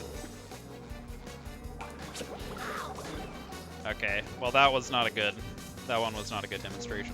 So if you get down to 1 underwear, obviously you'll die. You can go grab this as a backup. If you've already grabbed that and you're down to 1 underwear, then you probably just have to reload. I think at that point you're kind of just in a tight spot. So just bash up. Just like that. Okay, now watch out if you're down to 1 health. Be careful not to get hit by this guy. Sometimes he'll be over here. If that's the case, just hit one of his dogs back at him and he'll move out of the way. But either way, we need to hit this button. So this button can kind of have a touchy hitbox. So I recommend standing like here by the rocks and just doing a fully charged bowl, and you should get it every time. So then grab the box here. We're going to need that to come back for a sock later, and then grab this bat. Also, I was going to explain this earlier, but I forgot. So now that we have the bowl, you're going to notice I'm bowling into these gates. The reason for that is because notice how when I bowl, I get like a sharp boost forward and then I stop. So this isn't viable for movement, obviously, because we're stopping constantly. But when it comes to the end of an area, it actually is optimal to do a bowl to boost us into the gate trigger, because then we reach the gate trigger faster and we don't lose time because of the stopping, because we're entering the next area anyway. So, oh, I killed something. So, you're going to kind of have to learn the spacing on each of the gates, but the idea is you want to bowl right as you're getting close to the gate trigger, so you can save just a few frames and get to the trigger faster. That's not going to be a huge time save, but there's no reason not to do it, so. So in ballroom, we're not going to do much here, just talk to crabs to get the warp. Pull the button, then you're going to jump up here onto this lamppost. It's actually really easy to land on, even though it looks really small. From here, jump up here, and we're going to grab this sock over here. Be careful not to fall. If you do fall, just warp to rolling ballroom. It'll take you over to Mr. Krabs. So then we got to jump up here. Now you can make this jump from like over here or something, but it's kind of tight. So I kind of recommend just coming over here until you're more comfortable with your jump spacing. Right over here and through the gate. So we're going to get 2 quick spats here. Just one just waiting for us. And then one for bowling this last button. Alright, so that's it for Merma Layer 1. Now we're going to go up and warp to top of Shady Shoals. So as soon as you spawn in, walk forward, and you want to step on this pressure plate and bowl the button. And you also want to do a bowl right before the button hits, kind of like I did. It just gives you, it's kind of the same thing as bowling into a gate. It gives you a forward boost before the cutscene starts. Now if you have good movement, you can make this first block side. I'm not even going to go for that. Yeah, so don't risk it if you're not sure if you can make that. Just kind of take your time. You'll lose a lot more time by falling than losing a block cycle. Grab the spatula. Now you want to jump down on top of the taxi gate. Now you want to land kind of in the middle of the taxi pad because you get that little taxi pad cutscene skip. That's just going to save like a second or two wherever you can get it. Alright, so now in Sand Mountain, first thing we're going to do is we're going to run around and grab this spatula in the pit. So watch out for the chuck here. Some people kind of like to wait for it to fire like that so that you don't have to worry about it firing at you as you jump down to the spatula. Basically, you want to be very careful because if the chuck hits you as you're jumping down to the spatula and you don't get it, then you're kind of just stuck down here and you won't have any of these warps. So you'll actually have to go back to on top of Shady Shoals and re-enter the level. So obviously that is a pretty big time loss, so try to avoid that. So then once you're down here and you have the spatula, warp to Frosty Bungee. Then immediately head to the left. Jump down, spin the Sandman. That will spawn the sock. If you're really hurting for shinies, you can bowl the stack over here. That's kind of a pretty slow stack, so only do that if you're like really desperate. Then enter Guppy Mound. So here, mash A to accept Mrs. Puff's time challenge. It's not going to be like most text boxes where you cancel with B. You actually want to push A on that one.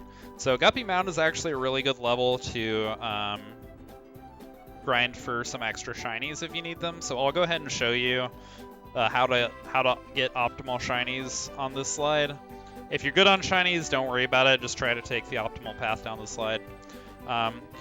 Also, a thing I want to mention is when you go onto a slide, you want to do a bowl as you step onto it, because that's actually going to give you a speed boost and help you get to max slide speed faster. So, kind of like that. So you see how I got like a pretty quick boost as I went onto the slide? So you want to do that on slides. Later on when we have cruise boosting, you don't want to do that because that will kill your cruise boost, but I'll explain all that when we get there.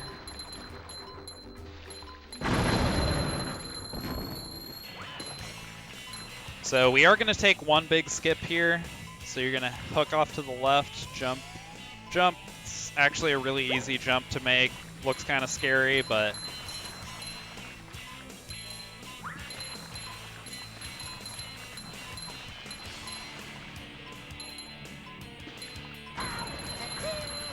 so try to get all of these bots if you can, if you're needing shinies.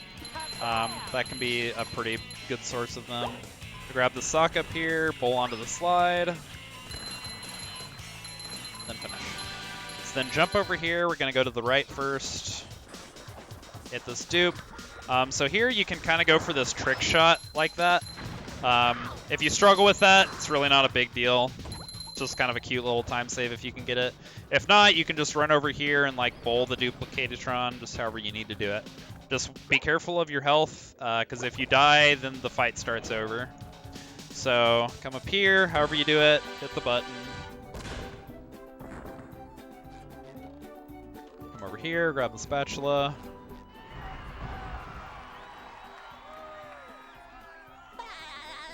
Jump in the box, and Mrs. Puff will give you a spatula for beating her time challenge. Alright, so next we're going to go back to Dream, actually. So we're going to go down to SpongeBob's Dream, warp to Slide in Texas style. Here we're doing a spatula called Swingers Ahoy. So jump in the box, jump down onto the slide. We're actually going to jump over and go this way.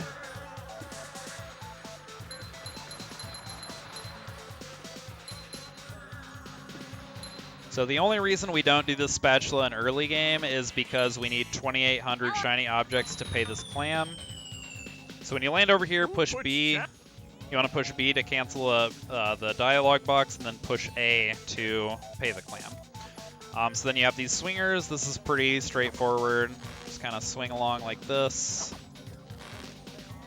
On this last one, it's kind of off in the distance, so you got to kind of lasso for a ways.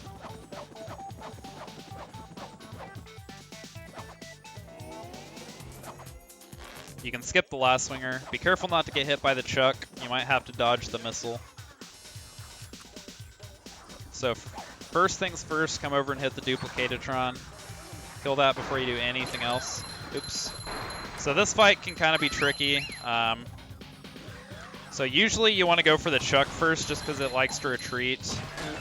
Now the G-Loves are the tricky enemies. The best way to kill them is to hit a robot into them if you can.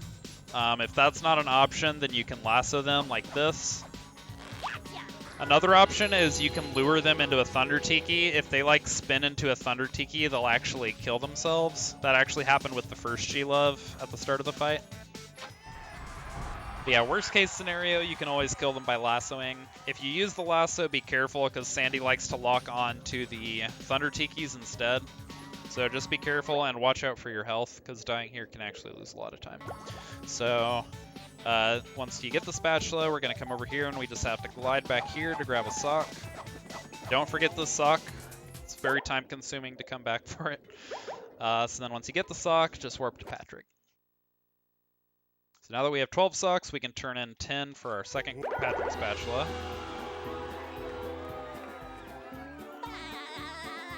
Then we are going to use this warp that we got at the start of the run to go to Krusty Krab. So in Krusty Krab, we have to kill the robots for a spatula, and we have to destroy everything for a sock, kind of like Squid's house. There are a few different routes people take in here, but I'll just show you the way I do it. Kind of just figure out a way that works for you. So come over here, hit the chuck. You want to step on that Thunder Tiki to make it activate, but then you want to get out of the way because, as you'll see, that raises up the Shush Tikis, which raises up the Thunder Tiki to blow up that Sleepy up there. Make sure you spin the cash register. Make sure you spin the ketchup and mustard. Spin all these, wait for the chuck to fire, then you want to bowl and hit the Duplicatatron and the Thunder Tiki if you can. Spin all this stuff, hit the Thunder Tikis, bowl to hit the wooden Tikis, break these barrels. Kind of just kill these guys whenever it's convenient. Their position is going to be pretty random, so just kind of kill them where you can. Again, watch out for your health. You really don't want to die here. So then bowl the wooden Tikis. Break the barrels, the box, get these last few things here. For this last Thunder Tiki, if you have at least 2 HP, you can just run up and smack it. If you're at 1 HP, just bullet from a distance. Either way is fine. So then you can jump up and grab the sock from underneath, then warp to on top of the pineapple actually. It'll actually take you outside of the Krusty Krab because it instantly pulls you to Mr. Krabs. So just come over here, grab the spatula. Now that we have 40, we're ready to enter Industrial Park. So the biggest thing for Industrial Park, when you're a beginner, try to focus on just not getting hit. Getting hit is what's really going to cost you a lot of time. Getting hit, or drowning, I should say, is what's really going to lose you a lot of time. Beyond that, don't worry too much about optimizing stuff. You'll kind of like learn some tricks to get faster times on this level as you get better at the game. So stand over here, dodge the goo drops if you have to, wait for him to stop spinning, and bowl. That's the ticket.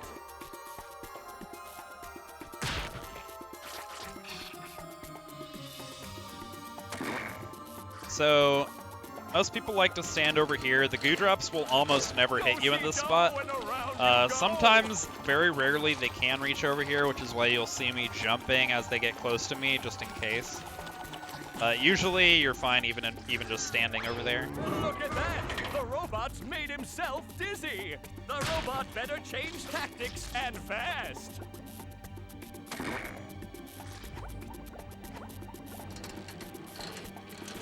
Do-si-do, and around you go! Yeah, like I think one of those drops might have been able to hit me if I didn't jump. That's the ticket! Alright, so then for Sandy, What is Sandy going to do to get you have some SpongeBob options here. Some players like the swing stall, kind of like this, to like continue spawning boxes.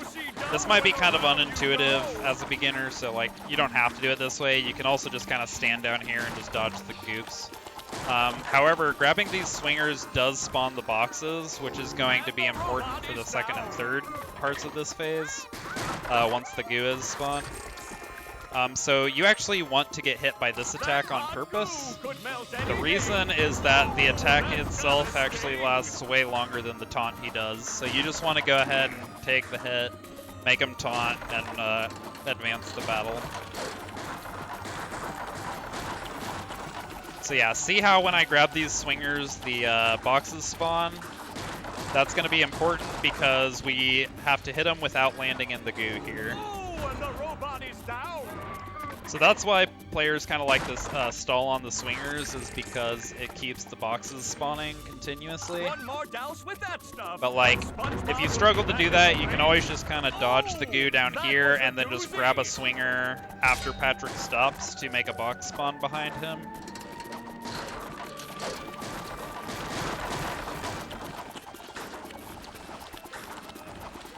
So like, I can kind of show you what I'm talking about. So if you just want to like stand down here, well, okay. He's right here, so I don't need a box, but if I needed a box, I could just grab a swinger and it would spawn a box directly behind him like that. So here, you can like jump out to get hit by the goo faster there, but, oh, whoops. Well, shoot. I'm kind of screwing this up. That's fine though. So don't worry too much about the manipulations. I'll show you what I do. So you want to stand like in this spot as Robopat starts spinning. Head around this way. Now because I started in that spot when Patrick started spinning, that forces him to land somewhere on like this half of the stage. It looks like SpongeBob has an opportunity here.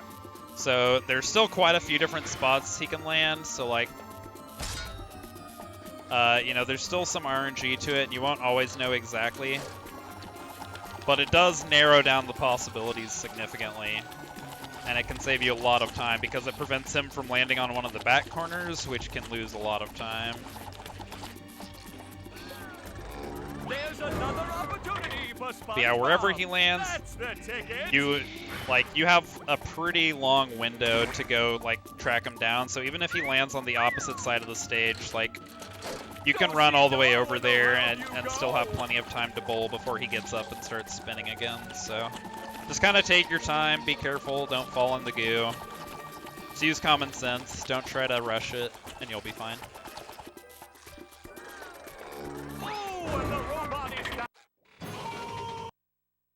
Alright, so this fight unlocks the cruise bubble ability, which is going to give us access to a trick called cruise boosting, so you're going to be doing a lot of that for the rest of the run. If you haven't already learned how to cruise boost, I would recommend going and watching some of the like tutorials made specifically for it. I will cover it briefly in this tutorial, just for those who might not have even heard of it, but I imagine most people here already know about cruise boosting and probably know how to do it, so I'll go over it briefly, but if you want a more in-depth explanation, there are a ton of other tutorials on it, so feel free to check those out.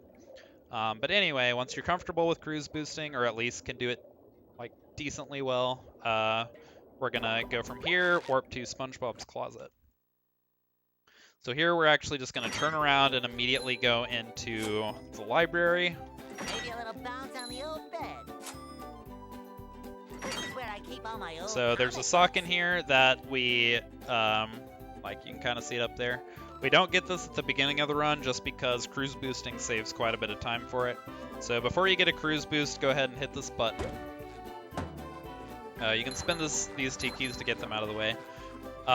So basically the way cruise boosting works is you gotta be up against a flat wall, and if you push L and B, or excuse me, if you push the cruise bubble button and the bowl button, which on Xbox is L and B, on GameCube it'll be L and X, and PlayStation 2 I believe it's L1 and circle.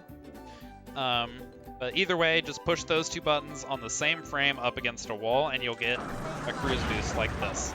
So this is a really slow one. This isn't useful for anything.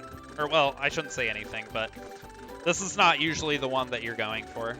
So in order to get a fast one, you're going to have to do one cruise boost against a wall. And then during the animation of the first cruise boost, you want to start holding directly to the right or directly to the left. So if you're sliding to the left on your first cruise boost, then for the second one you want to hold right, and vice versa. If you're going right, you want to hold left. So basically you want to do one cruise boost, then as soon as that one ends you want to start sliding the other way, and then once SpongeBob starts sliding you want to go and do your second cruise boost. So if you do it correctly it should look like that. So as you can see, this one's much faster, a lot more viable for speedrunning purposes. If you're new to cruise boosting, it will take you some time to get this down, so don't sweat it too much. If you struggle with it, it takes everyone some time, so just keep at it and you'll be able to get it down. So then once you have a cruise boost, just jump on the trampoline, jump and slam to grab the sock. So once you have that sock, just go ahead and warp to on top of the pineapple. Then we're going to head into downtown.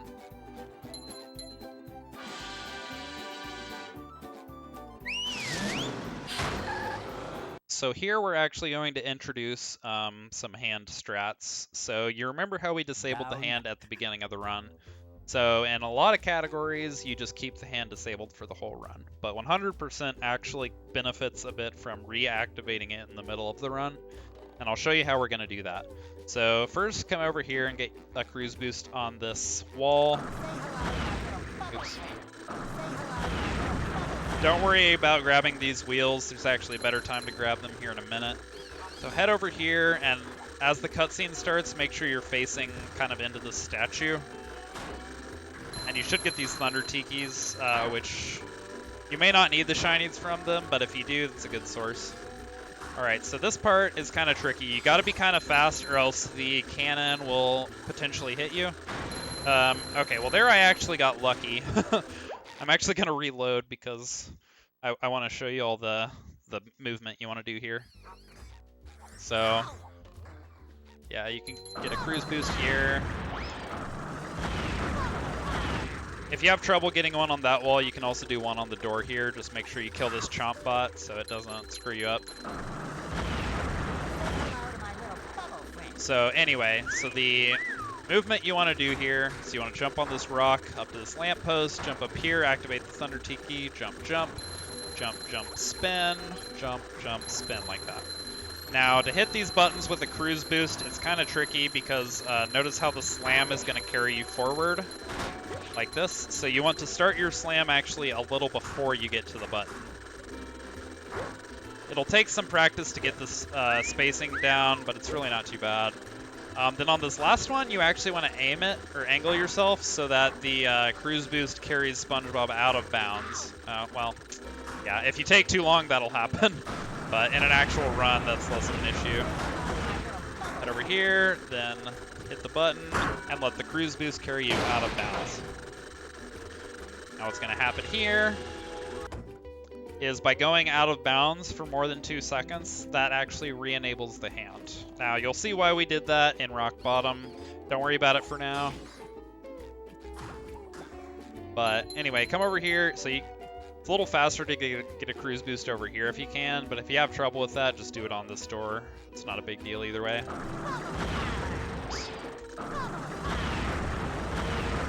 Alright, so then we're going to head over here. So jump up here to grab this wheel. Now you want to try to do a double jump and grab the awning here to get that wheel. If you have trouble making that double jump, you can also just kind of come over here and do like a bash. Either way works. But once you get that, you want to run around the side, do a double jump spin. Grab this wheel. Now here, make sure you turn a little bit before jumping on this trampoline or you might not make the jump. So go ahead and turn, trampoline, jump, spin. Come over here, grab this sock. Watch out for this fodder down here. Sometimes he can hit you and ruin your day. Head over here to Bubble Buddy, jump on the trampoline, jump, sock. Then don't forget this wheel. This can be kind of easy to forget. So run over here, bash, then head to Sea Needle.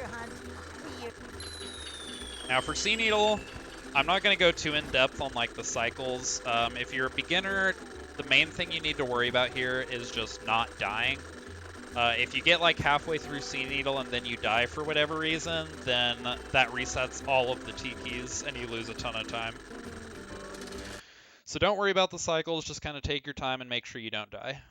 That's my advice for Sea Needle if you're new to, or if you're new to running the game.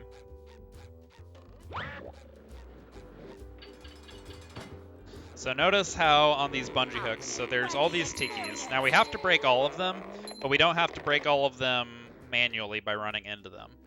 So if you see, each one of these stacks has a purple tiki on the bottom, and if we break that purple tiki, then it actually makes all of the other tikis fall down and break on their own.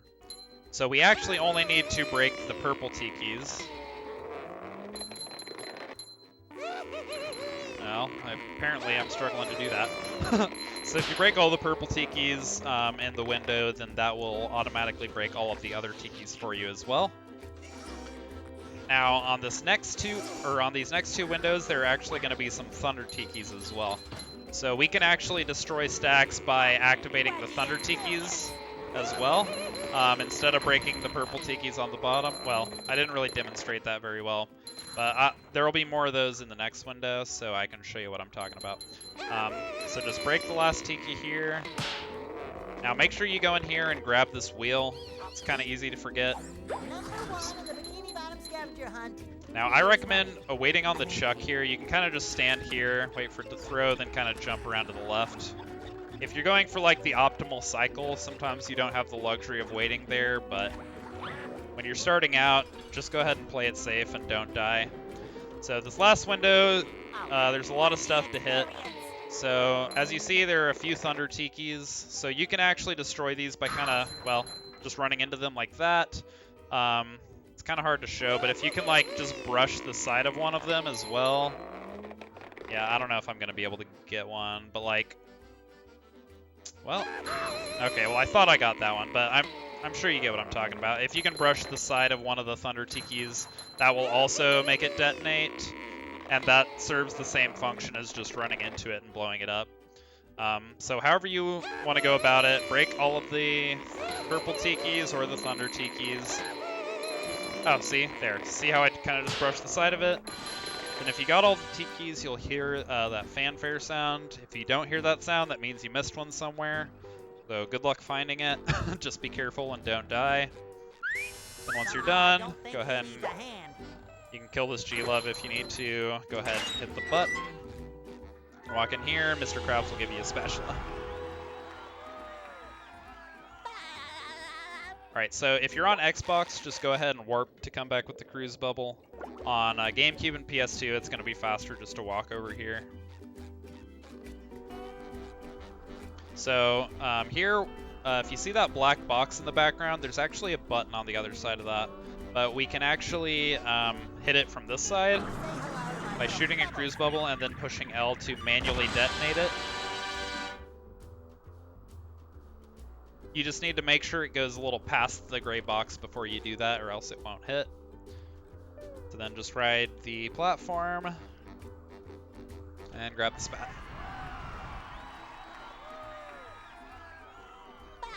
Alright, so then once you get the spat, jump up here to this window. You want to jump up here on top. If you can kind of see off to the right, there's like a hallway. We're aiming to get into there. You can get there with just a jump, spin. I actually kind of like to just get like a slow cruise boost on top of the window. Don't try to get a fast one, you'll probably fall off, but if you just get a slow one, that'll give you a little extra forward momentum, which can help with this jump. So just do a jump, spin, and grab the sock. If you fall for whatever reason, you can just warp back here and try again, just until you get it, so it's no big deal. Okay, so that's all for the first segment of Downtown. We're going to come back here later, but for now we're going to go back to Jellyfish Fields, and we want to warp to Cowabungie.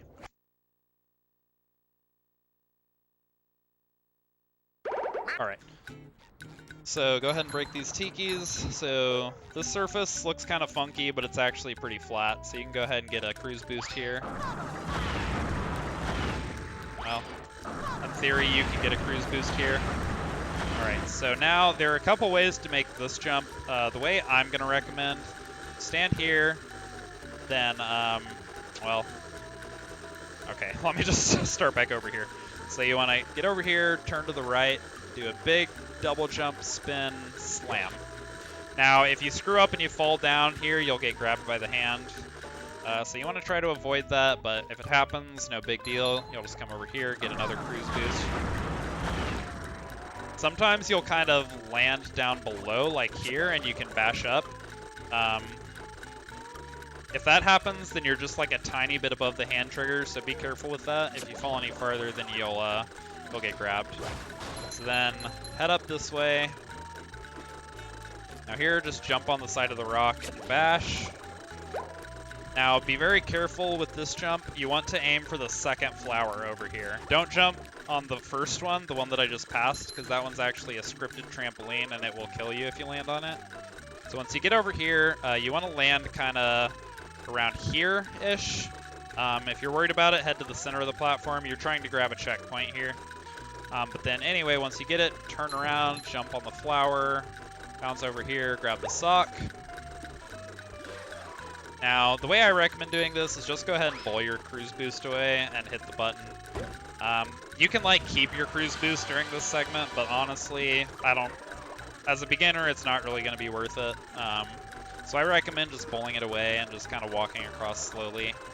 There are some faster strats here that you can learn if you're interested, but starting out, I wouldn't worry too much about those. So grab the sock, drown yourself, and you should be back over here. If you got unlucky, then you might have hit a checkpoint over there. If that's the case, then your best bet honestly might just be to warp to Cowabungie and kind of just come back over here normally. But it's pretty easy to avoid grabbing that checkpoint. Just follow the movement that I did and you'll be good. So drop down here, get a cruise boost. Jump on the flower here, jump up this way, grab this sock. Then from here, you're just going to do a jump, spin.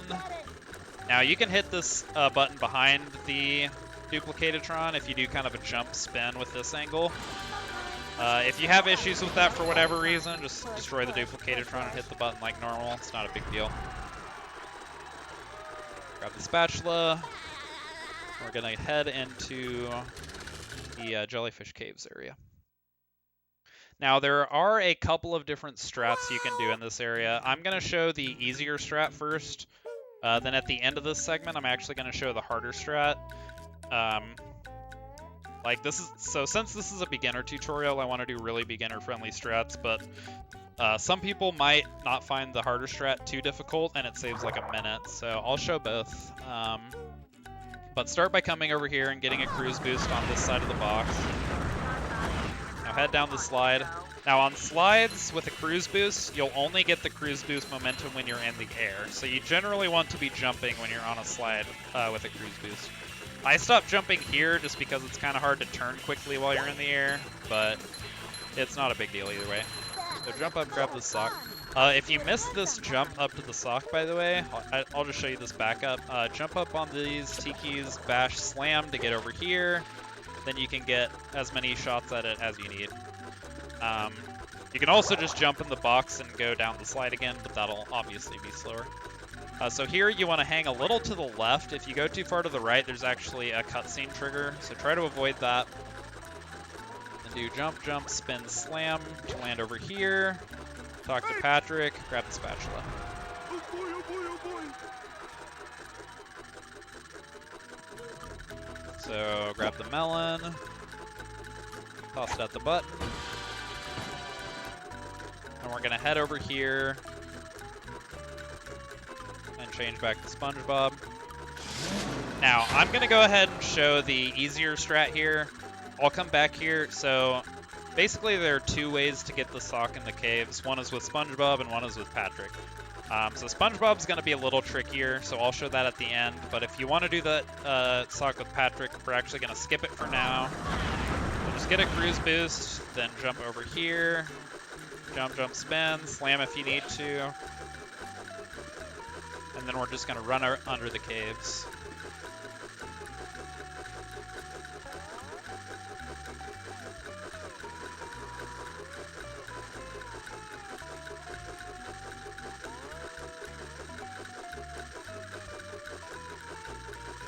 So if you already know that you want to learn the SpongeBob method for that sock, you can go ahead and skip to the end of the Jellyfish Fields 2 segment, because that's where I'm going to explain it. So here we're aiming for a ledge on the slide. It's kind of tricky to see. This might take you some practice to get down. But basically, you can kind of see where the ledge is. You'll see when I aim for it. So that's where you want to grab. Jump over here. Jump, jump, spin, slam to grab the sock. I'm ready. I'm ready. I'm ready. Now for this segment, I'm just going to teach the really easy strat. If you want to learn the harder strats here, you can just watch any top runner. It's not too hard to, in theory, so you can, learn it just from watching, but it is kind of some precise movement. So I'm just going to show you how to do it this way. You won't lose too much time, and it's just a lot easier and safer. Let's grab this spatula. Then head over here and head to Jellyfish Lake. Now drop down here and you're going to get a cruise boost. Now here you want to hang a little to the right. There is a cutscene trigger to the left here, so kind of hang to the right a little bit, and jump up here, jump onto the sprinkler, then jump over to here.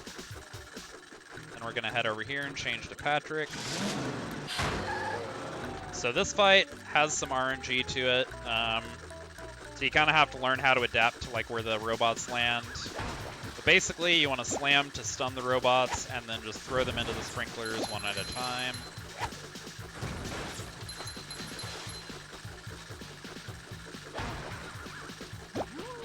Up we go.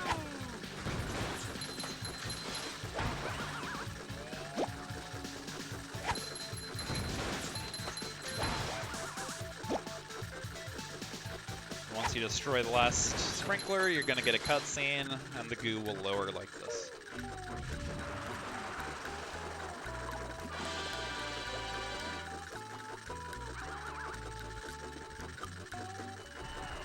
grab the spatula.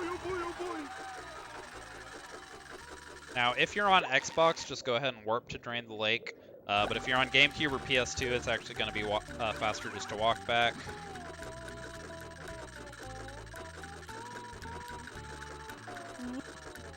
So then switch to SpongeBob. So then get up against this wall and get another cruise boost. You gotta bash up to this rock here, jump up to the higher part if you need to, then jump over here, jump, jump, then bowl the tartar. Make sure the bowl actually hits the tartar.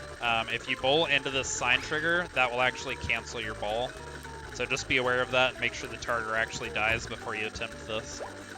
Step on the pressure plate, then we're gonna shoot missiles. So ideally you want to, so you see how I shot it in between the tikis and detonated? That's what you're aiming for. You want to get 2 with each missile if you can. If I mess up, okay, well there I didn't get any. But let's say that I miss one and just accidentally get the left one, that's fine. Then I just shoot 1 extra missile. It's not a big deal. Also, so I should have explained this at the beginning. When after the missile hits the tikis, you can actually push L to snap the camera back to SpongeBob immediately.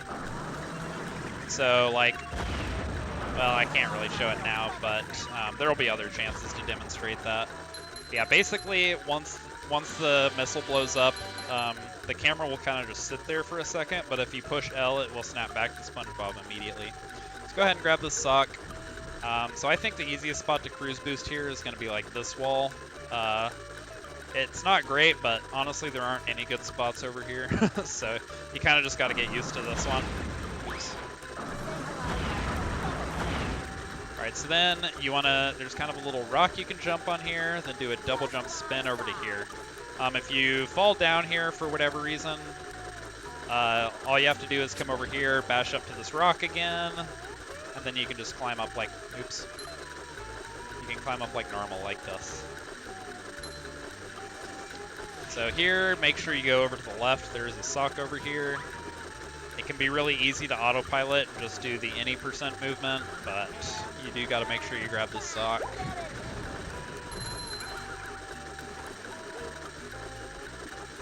And head back over here and get this sock. Alright, I'm getting a lot of ledge grabs. These are not on purpose. Alright, so then head up this way, then go ahead and jump over to the left here. Watch out for the sign text, it can kind of throw you off. Make sure you don't like drown during it or anything. Then we're just going to do the wall jumps over here. Pretty easy. Go ahead and bowl away your cruise boost. It is possible to keep the cruise boost when you get the spatula, but you kind of have to be careful with your camera. So honestly, I just not bother with it starting out. Alright, so here we have to fight King Jellyfish. It's a very, very easy battle. Probably easier than they expected it to be. So we're just going to shoot 3 cruise bubbles. That's going to be the entire fight. Skip the cutscene. So then again, remember to bowl at the start of your slides to get a boost. You can run into these Thunder Tikis if you need some shinies. Then jump down here, make sure you take this lower path for the sock.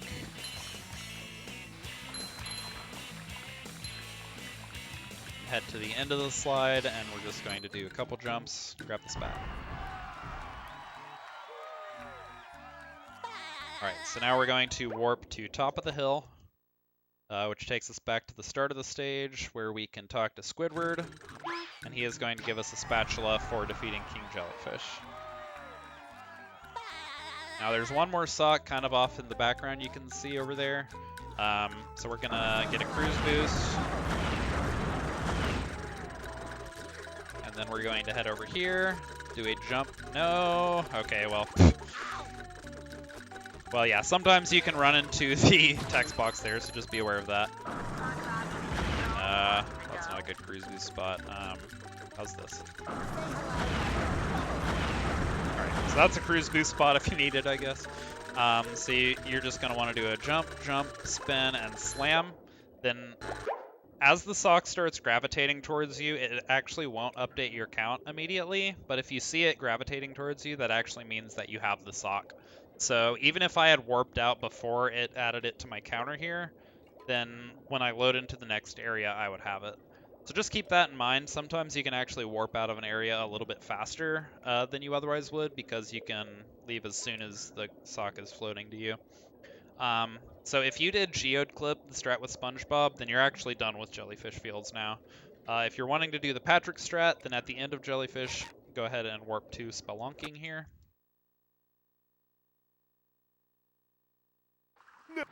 So over here, just slam on the button. So yeah, we're just going to go through this cave casually. Kind of feels bad, but it is a really easy strat compared to doing it with SpongeBob. So there's no shame in doing it this way if you struggle with the SpongeBob method. Go ahead and grab the fruit. You have to hit both buttons. So watch out for the spikes.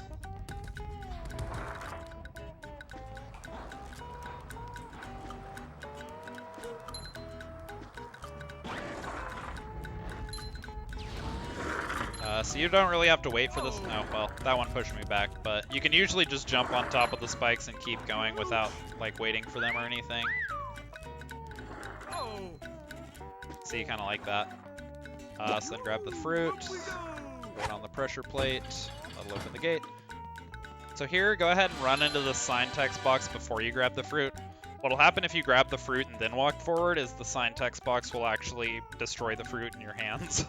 It's kind of a questionable design, but just be aware of that. So throw the fruit over here, and you can jump up here. And you need to stack these ones. Then once you're up here, just jump over here for the sock. Okay, so that's it for Jellyfish Fields if you're doing that strat.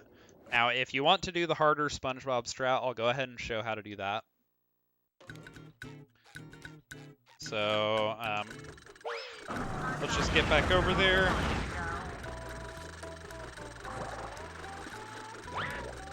So pretend like we're doing Dilemma. I just jumped over here. Talk to Patrick, hit the spat, jump over here with Patrick, hit the button. Then...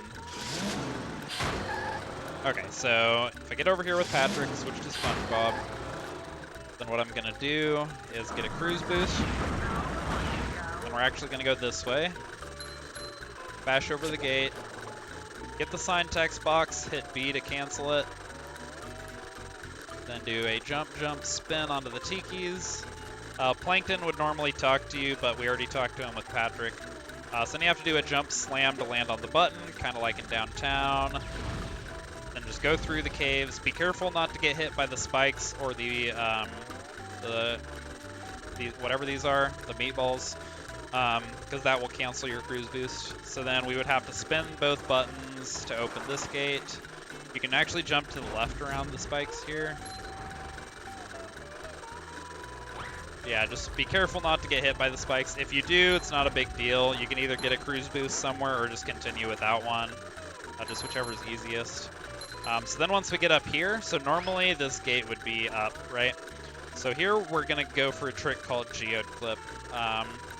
So this trick is kind of scary at first, but if you have a good setup, it's actually really consistent. So the way I go for it is I kind of face into the wall with this angle. Then I do 2 jumps and hold forward into the wall. And as I fall down, I kind of turn more upright, like a 45-degree angle. And as I'm doing that, I'm mashing L the whole time. So then if it works, I'll clip through, and then once I clip through, I have to do 1 jump forward and then 1 jump to the right to kind of land on the ledge behind the wall here. So I'll kind of show what it looks like, and I'll do it a couple times. Yeah, so kind of like that. Now, once you're back here, I'll actually go ahead and fall down here and die a couple times just so I can do this, then I'll show you what to do after you get the clip.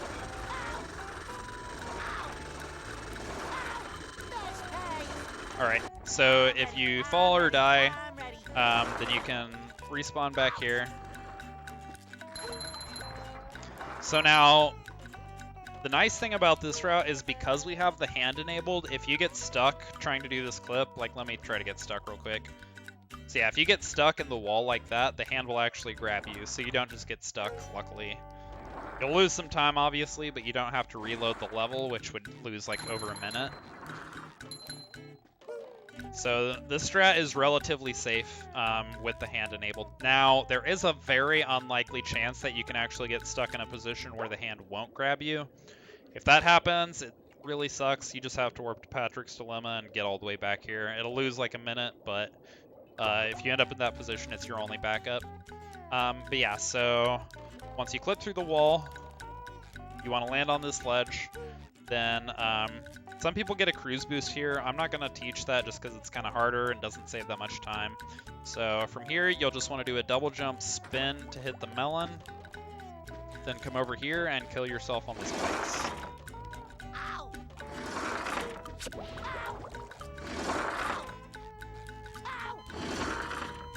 So if you did it correctly, you'll have hit this checkpoint and you'll be here on the other side of the gate. So then you'll get a cruise boost, bash up like this, then you'll bash up here to get to where the sock would be, jump over here, go up on this mound for a little extra height, and you can bash up here. So now go down this slide. Remember that jumping will give you the cruise boost momentum.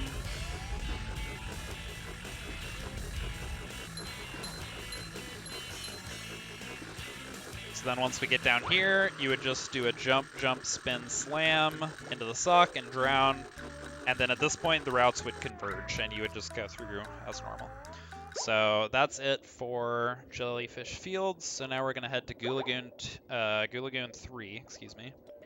So warp to King of the Castle. So this spatula is honestly one of the hardest spatulas to learn as a beginner in my opinion. Because the optimal strats kind of require you to get a first or second try cruise boost. So I'm going to show a few different methods here. I'm going to show like the cycle that I do. I'll show like kind of an easier method, and then I'll show like the total casual method. Because like if you really struggle to do the strat with cruise boost or do the spat with cruise boosting, then I'll show you a way you can do it without cruise boosting. It'll be slow, but you know, when you're doing your first runs, the most important thing is just to get through. So just do it, figure out a way you can do it. Don't force yourself to do the hardest strats if you're not comfortable. But I'll actually go ahead and save my game here because I actually want to reload and do this a couple times. So for the fast cycle, I'm just going to load to King of the Castle, and I actually only go with a first try cruise boost. Technically, you can do it with a second try cruise boost, but I personally find the movement a little too tight. So this is the route I would take.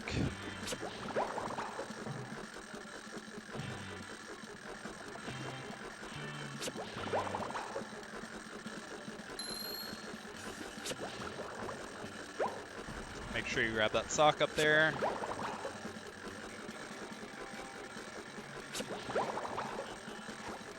Oops. Then bash the balloon, then just grab the spatula. So that's like the fast strat.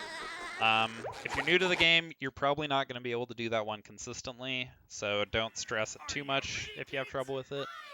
But feel free to give it a shot if you want. So that's one strat. Now I'll show a different strat that is still with cruise boosting, but it's not quite as dependent on cycles. So again, warp to King of the Castle. Now let's say that I come over here and I miss a bunch of cruise boosts. Alright, so now the kids are on like who knows what cycle, so we're gonna have to kind of improvise here. But with a cruise boost, we can still be pretty fast about it. So, depending on where the kids are, you're going to have to kind of make up how you want to do this. This takes some practice. You can kind of like jump around like this if you're indecisive until you get a good opening. Just try to focus on not drowning, and you'll eventually get an opening like that where you can get one of the balloons. So this strat isn't terribly glamorous.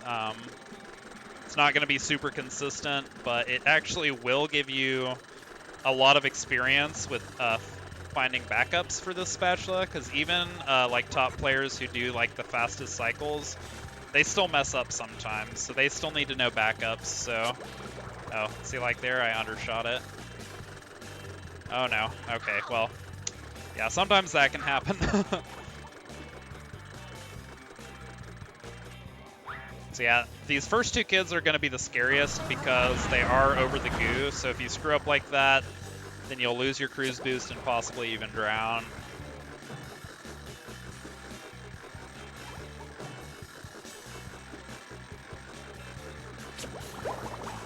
But yeah, one way or another, you'll eventually get an opening, so just keep an eye out for it and you'll find it. And as you do this spatula more and more, you'll get more and more familiar with the movement patterns that the kids have. Oh, wow. Oh, also, in case you didn't notice, these striped poles, they sink into the ground as you stand on them. So just be aware of that. Oh, jeez. Okay. Okay, so that's another method. I'll do one more playthrough with, and this time I'm just gonna do totally casual, just no cruise boost at all strats. This is really not gonna feel super good, and it will lose a lot of time. But again, when you're doing your first runs, like it's really not that big of a deal if you lose some time to doing slower strats. It's just important to get your runs done. So these first two kids in particular can be kind of scary with a cruise boost. So if you want to do them without, it's not really a big deal. Sometimes you kind of have to wait a little while before you get an opening to actually hit the balloons, because sometimes they like to just fly over the goo and not actually over the poles. But usually you'll get an opening like that. So just stay patient. They'll eventually float over the poles for you to hit.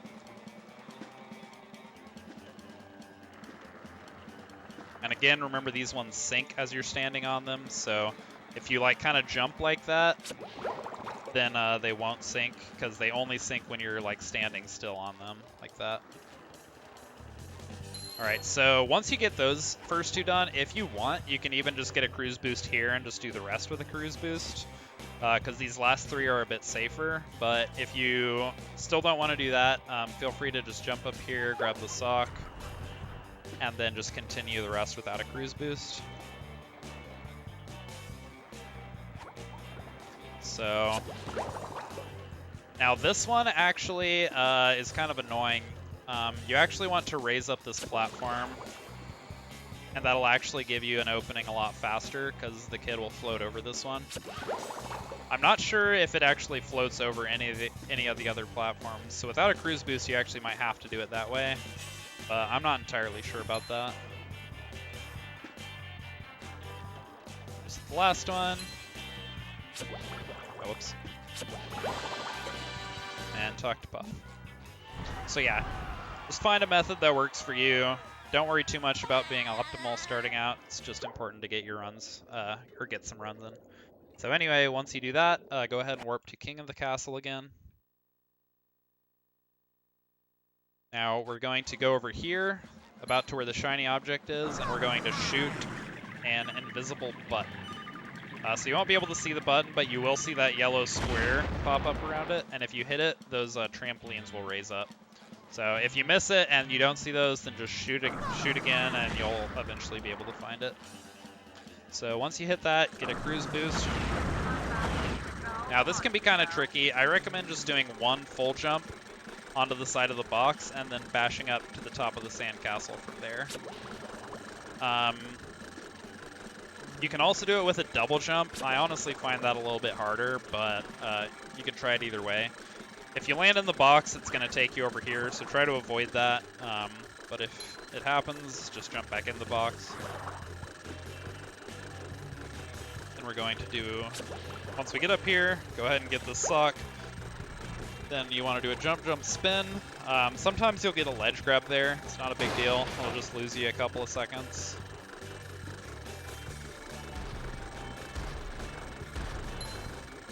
Then just head over here. Go ahead and bowl away your cruise boost and grab the spatula. Alright, so next we're going to warp to through the sea caves. And we're just going to have 2 more socks to get here. Head over here and get a cruise boost. Oops. So be careful not to land in the goo. Get over here. Now, depending on what cycle the goo is on, sometimes you can double jump from this platform. To be safe, you can just do a bash. But like, if you want, you can just go for the double jump, and it's at most heights it's gonna be safe. But kind of play that by ear, and make sure that you're bashing if you need to. Also, one thing I wanna shoot. Well, dang it. That's fine. So if you ever drown and respawn over here, you can get a cruise boost on this little wall over here. There aren't many other good spots over here because these walls are like all slanted. Yeah, so after you get the sock up here, I just want to make one note. When you come down here to get the sock, if the goo is still raised up, you'll want to do a jump and a slam. That will guarantee that you grab the sock before drowning. Because if you drown before you grab the sock, what'll happen is even if you float straight through the sock, you won't collect it. So just be aware of that. Okay, so once we're done with Goo Lagoon, we want to go to Rock Bottom. So head up here to on top of Shady Shoals. So you can go ahead and pull the button here. Use this trampoline to jump on top of the taxi pad, which gives us a little cutscene skip. Just saves like a couple of seconds. Not a big deal if you miss it.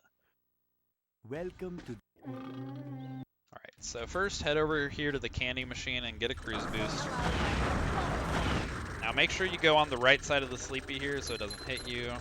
Grab the art. Watch out for this text box here. Don't accidentally push B and bowl away your cruise boost or anything. So head over here, talk to Bubble Buddy, and we're going to bash up on these rocks. Oops. So bash, jump, bash, slam. So that can be kind of a tricky maneuver for beginners. So if you struggle with this, you can just head over here. Watch out for the Sleepy's range. Bash up on this rock, and bash up here. So either way is fine. Just figure out a method that works for you. Now make sure you're like fully turned around and facing the spatula before you jump on this trampoline, or you may not get enough distance. So you'll want to jump, spin, slam if you have to. You usually shouldn't, but if you need to, go ahead and just grab the spatula.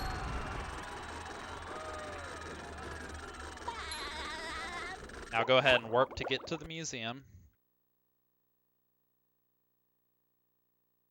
We're gonna head over here. Stand like right around here, go ahead and shoot a cruise missile. And then there's a button over here that we're trying to push. That'll spawn the spatula down here. So then head over here, you can get those for shinies if you really need them. So go over here, and there's kind of a flat surface here where you can get a cruise boost. So on this jump, I recommend kind of making sure Bob is facing a little to the right. That'll make it a little easier to make this jump. So kind of angle yourself like this, do jump, jump, spin. Should be able to get the sock. Then do a jump, jump, spin onto the slide, immediately jump off and grab this sock as well.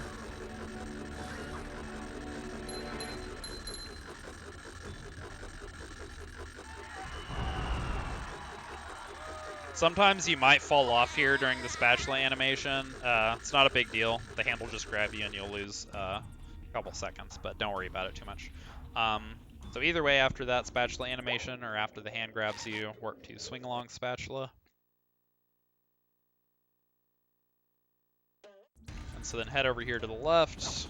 Gonna glide over to this rock. Jump up here for the sock. Now we're going to try to glide over to this stone tiki on top of this rock here. Then from here, we're going to do jump, jump, and glide to get over here. Dodge the chuck missile if you have to. And you'll usually get a ledge grab if you have to dodge, but that's not a big deal. Let's head up here and grab the spatula. Alright, so museum, it's kind of cycle-based. Don't worry about making the fastest cycles at first. Just kind of make sure that you can do it in the first place. But go ahead and head in. Cancel the text box. Then you're going to jump up here, jump onto the door frame, glide over onto this thing, glide over here, and then up here. Alright, so how we're going to get through these laser walls without actually deactivating them is we're going to be exploiting a mechanic where if a character is in a ledge grab animation, then they'll pass straight through a laser wall when they run into it. So what we're going to be trying to do is we're going to try to ledge grab this swinging tire in the middle as it's passing through the laser wall. So you want to start your jump right after this tire passes through the laser wall, like right now. And then you'll want to aim for this ledge and kind of just grab it, and boom, just like that. If you want to be safe, you can actually glide over here. Oh no. Okay, well. Well, I didn't demonstrate that very well. Oh geez, I screwed up. Okay, well I accidentally fell down and checkpointed, so I actually have to come all the way back here. So, try not to do that. But this actually shows you what the backup is if you end up in that position. You actually have to come back all the way back here and re-enter museum the same way. So it's a bit of a time loss. So you definitely want to avoid it. But this will give me another chance to kind of show off the movement at the start. So kind of just jump up here. Right over here. Alright, wait for this tire to pass through the laser wall.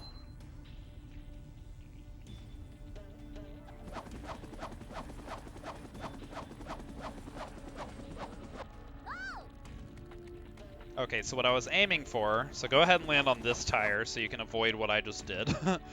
So what I was aiming for is I want to go over here. There's actually an invisible checkpoint in this area. So you can grab this just to be safe. That way if you die or something, you don't go all the way back to the beginning. But either way, from here you have to jump, jump, glide to get over to the sock. Then you're going to glide over to this tire. And then we're going to pass through this laser wall the same way we passed through the first one. So we're aiming for that tire. Now the timing on this, you want to wait until the tire is kind of swinging, starting its swing on its way back to the laser wall. So kind of watch how I time it, and you'll want to kind of copy that. Okay. So you actually need to aim for more left on the tire. So that was kind of my mistake. So you actually may want to start your glide kind of when it's at the edge of its... Yeah, okay, never mind. Yeah, I see what I'm doing wrong. So you actually want to start your glide a little before it reaches the end of its rightward swing. This may have been too early. But yeah, so you want to grab... Okay, perfect. So yeah, you want to grab the far left if you can. Oh, and watch out for your health. I almost died there. But that's kind of why you might want to grab that checkpoint, just in case that happens. So grab this painting. Don't go too far to the right or you'll trigger a cutscene. So just make sure you grab the painting, grab the spatula, and then before you warp out, make sure you come grab this painting as well. If you don't, then that can be kind of time consuming to get at the end. Then once you get that painting, go ahead and warp to Plundering Robots in the Museum. And there's actually a sock under the platform at the beginning that we want to get with SpongeBob. So kind of drop down, do a spin, and just grab the sock like that. So once you do that, go ahead and warp to Slip Sliding Away.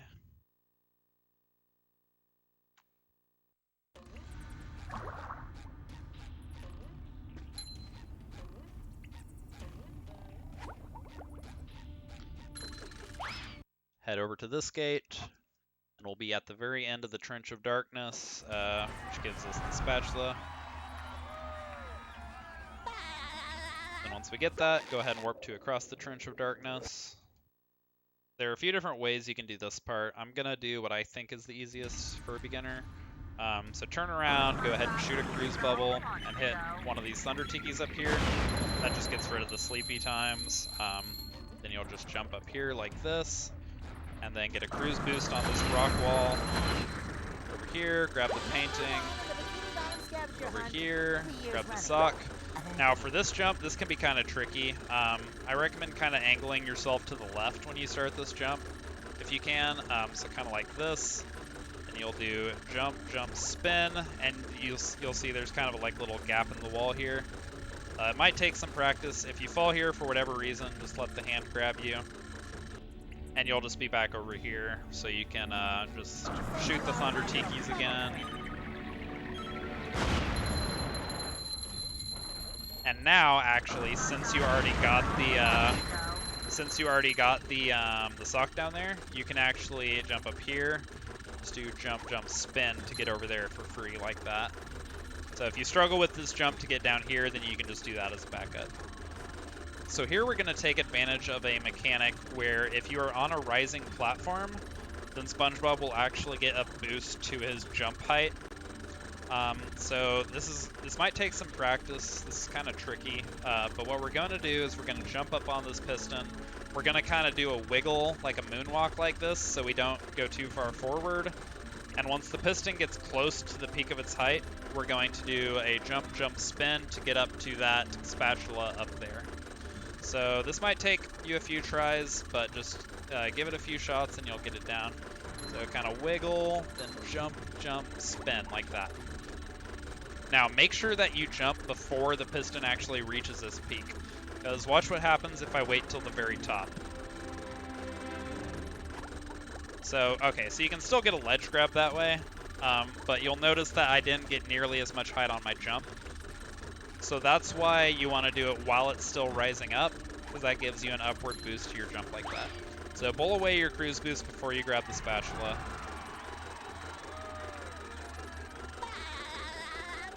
So then from here, we're going to do a jump, jump, spin to get back over here, then ride the piston up, head over this way. So avoid the sleepy time,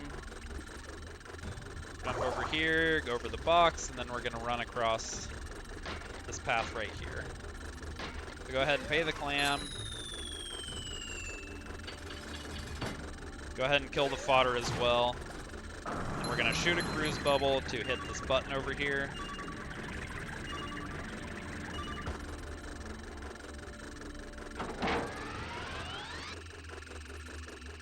So then we're going to hop on this bungee, grab the sock here. Sometimes it's way off to the side there and you have to wait a second, but no biggie. Alright, so we're actually going to cruise boost on this clam. This can be kind of unintuitive for beginners because you can't really tell where the sides are. But if you walk around it like this, you can kind of see it's actually a box, with 4 sides. So once you know that and you know where the sides are, you can actually just cruise boost on it like any other box. Just like that. Then head over here, talk to Plankton. Okay, yeah, sometimes that can happen.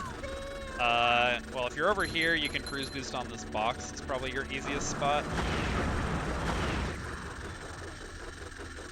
So then you're gonna do a jump, jump, spin, slam to get this sock. Now, see this platform ahead of me? You see how it's rocking back and forth?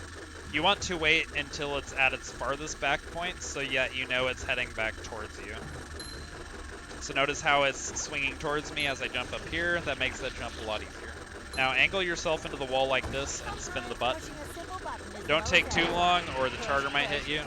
Now jump back here. So I just want to explain this. After you grab this painting, it's going to come up with this text that says you've collected all the art. The first time you push the A button or the jump button after that text comes up, it's going to eat your jump input. So just make sure you push A once before you try to jump. So A to clear the text box, then you can jump like normal. Then jump, jump, spin. Now we're going to jump over to this platform. So now on this one, we're going to hit the button, and we want to angle ourselves so the cruise boost carries us off the platform. Oh, well, I missed it. Oh, jeez. And what's going to happen is the hand is actually going to grab you.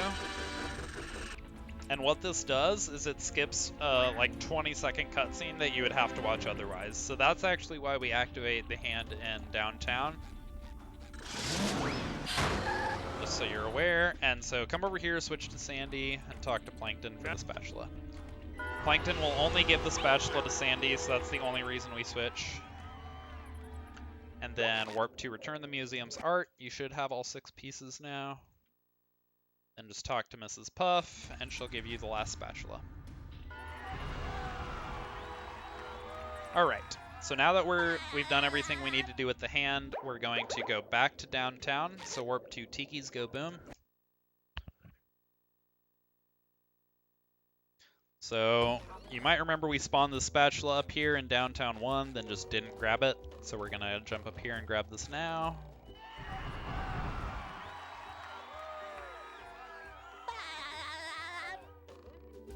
Drop down here and go ahead and get a cruise boost on this side.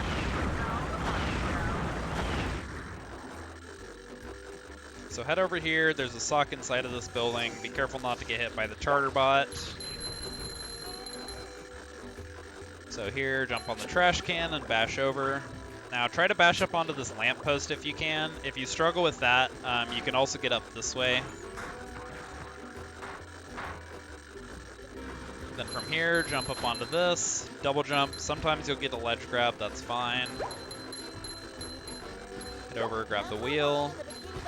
Now this jump can be kind of tricky, so I'll show you a backup if you miss it. But wait for the cannon to fire, jump up, jump, jump, spin, slam, then instantly bowl away your cruise boost. Make sure you hold back when you bowl away your cruise boost, otherwise you could go flying off the side of the platform. So just keep that in mind. But make sure you bowl away your cruise boost before you touch the spatula. Now, let's say that you miss the jump and you fall down here. So, well, you would still have your cruise boost, obviously, so I'll go ahead and get another one. So there are a few different backups. In my opinion, the best to go for as a beginner is you want to bash up onto the door frame, then do one more bash to get up onto this pipe right here. And then once you're up there, you can actually jump, jump, spin back over to the platform with the cannon. And then once you're over here, you can just try it again. Just like that. So go ahead and grab the spat. And head on into rooftops.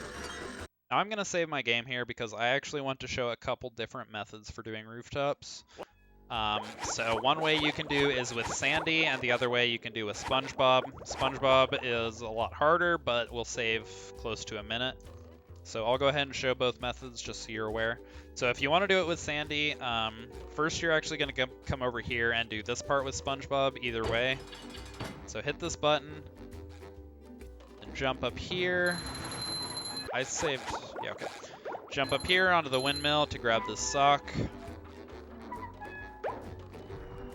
Now, we need to get on top of the building to grab that spatula there. This is actually kind of tricky, though. So there's actually an invisible wall. So if you jump up too high, then jump, spin, jump, you're going to hit an invisible wall like this. So you actually have to jump or bounce on the trampoline and jump at a point kind of a bit below that wall. So you want to do jump, jump, spin, jump. Okay, well I got a ledge grab there, that's fine. You don't always get a ledge grab. Okay, well there I jumped just too low. So yeah, it takes some practice, but if you're hitting the invisible wall, just try jumping a little bit lower and you should be able to get this.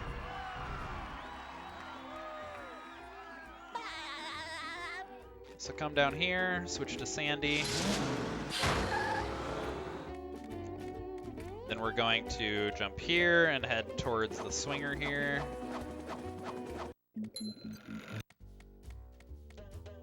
Jump, swing, and hit the chuck here to raise up the platform.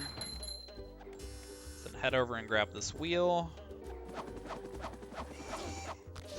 And then from here you can just glide over to the platform. If you're on a good cycle, you can actually just land on the platform and skip the ledge grab. Okay, so here you want to grab the swinger, and you can actually skip the second swinger. It's actually possible to just take this swinger and glide all the way over here. If you struggle with this jump, just take the second swinger. It's not a big deal. Be careful not to pay the clam here. And then same deal here. We can actually go straight from this first swinger over to the red building.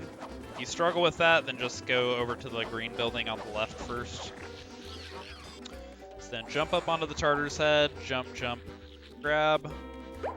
If for some reason the Tartar dies or something, another option you can do is just bounce up here, then just glide over. Either way is perfectly fine. Buzz off, you little pest. And jump up here, grab the sock. So this maneuver can be kind of tricky, but isn't too bad with practice. So jump up here on this pole, then jump up here into this tube, and then from here you need to jump out, glide up a little bit onto the slide, get some speed, and then you can glide over to this wheel. And from here you can glide back over here. So it might take you a little bit of time. So the important thing after you leave the pipe, when you double jump, you want to glide up a little ways before you land on the slide so that you can get a little more speed. If you don't glide up at all, then what could happen is you don't get quite as, like, I almost made it, but it's not nearly as guaranteed. Oh geez, I almost got knocked off there. But either way, so once you get that wheel, however you need to do it, head over here. Now you want to, I recommend finding a grip for your controller where you can hold onto the lasso and mash the swinger button, which is B on Xbox, X on GameCube, and Circle on PS2, I believe. That way you can kind of mash the swinger button as you're gliding. That makes this a little bit easier. But however you want to, whatever way you find you can do it, just glide along here, mash B or X or circle, grab that swinger, and then just head this way.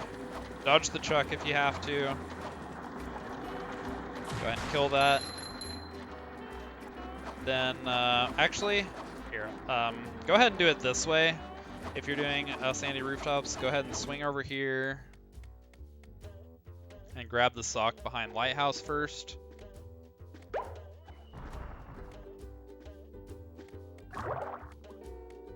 Then head over here, switch to SpongeBob, and then go ahead and grab the spatula. So I'll go ahead and do this with SpongeBob now as well.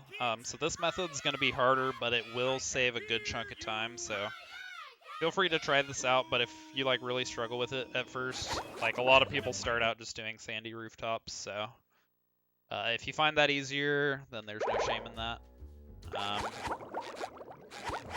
So first of all, you're going to want to come over here and get a cruise boost. Oops. Then you want to hit this button. Now be sure to angle yourself so SpongeBob doesn't land outside of the rails and go flying off, because you'll get grabbed by the hand. So you just need to position your slam so that you go over this way. Now, same deal on the trampoline here, do a jump spin. Make sure you don't go up too high or you'll hit the invisible wall. Like that. So just make sure you jump a little bit before that. And you can also do a double jump after the spin if you have to.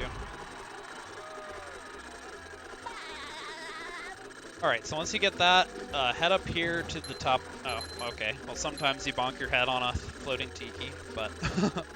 So you'll head up here. Now, this jump can be kind of tricky, so you may need to practice this a bit. But basically, you want to run out onto the tip of the windmill, then you're going to do a jump, jump, spin, slam to land on that black building over there. So I'll do this a couple times, so you can kind of see where I'm aiming for. And make sure you grab the sock in the process. Patrick will be glad to have this back. So just like that. Whoops. Okay. So you can just keep running back over here to practice this. Or if you fall, sometimes you can land back over here. Sometimes you'll fall and get grabbed by the hand and you have to hit this button again. Either way, just get up here. Go ahead and wait for this blade to pass. Then jump, jump, spin, slam.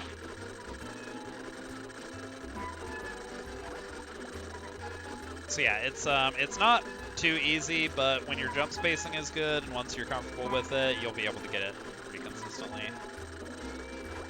So notice how the rooftop kind of slants down on this side.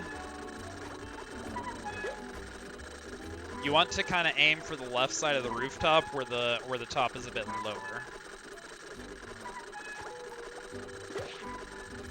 Now if you fall, just to kind of show you what I mean, the hand will grab you. Then you'll be back here, and unfortunately you'll have to hit the button again, get a cruise boost.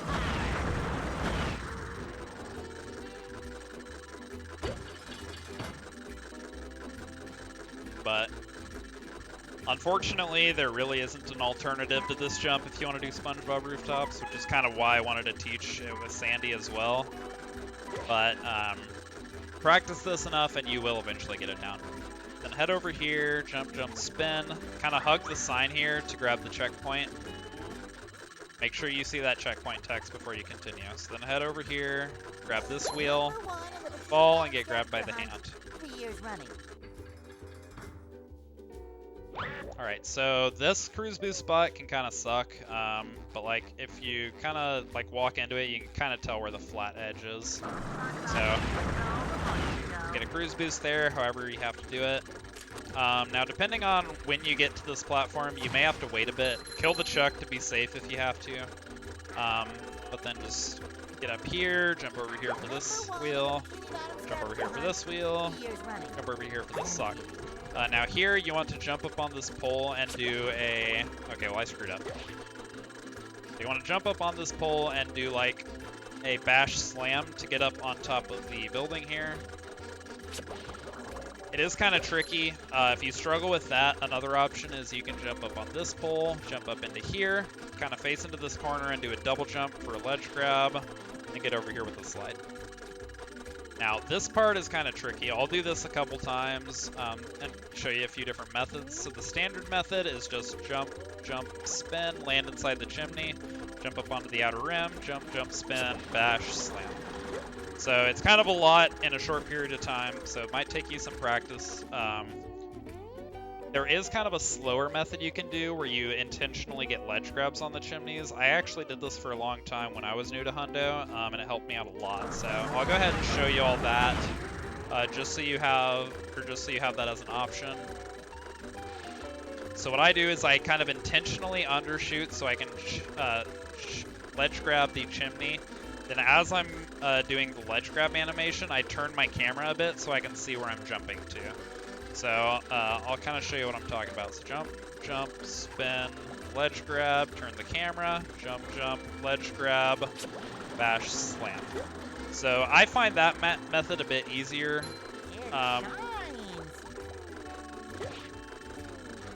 Like this is going to be one of the harder parts of SpongeBob rooftops starting out, so like definitely expect to practice this a bit, but I personally think this jump, jump, spin, or this ledge grab method is pretty consistent.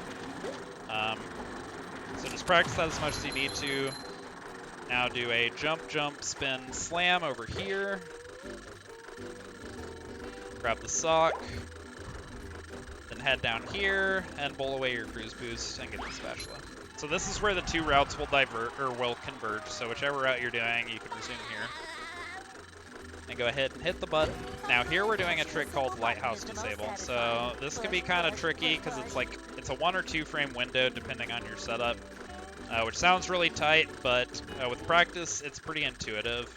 So you're going to want to get down here, you're going to want to bounce on this kind of extended part here. Now see how the text box flashes for just a brief moment? That is actually the trigger to enter Lighthouse. So what we're trying to do is we want to bounce up, we want to trigger the gate to enter Lighthouse, and we want to then fall past the trampoline into the hand zone. And what that's going to do is it's going to make the hand grab us as we enter Lighthouse, which is going to disable it. So the thing is, you have to make sure that after you activate Lighthouse, you fall down past the trampoline. So in order to do that, you kind of have to bounce up to the side, kind of like that. So basically what you're going to do is kind of get into this pattern, and as you bounce up, try to hit R to activate the lighthouse, or to activate the gate trigger. Okay, so there I got it. So see how I entered the lighthouse and I fell past the trampoline? What that means is I disabled the hand. You're not going to see the hand come out, so don't expect that, but if you fall past the trampoline, then you can be confident that you got it. Now if, let's say you enter lighthouse,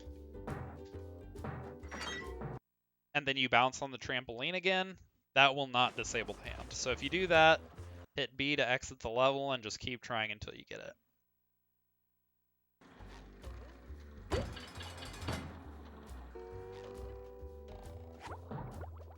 And if you fall for whatever reason while the hand is enabled, then the hand will just grab you and will put you back over there, and you can just keep trying.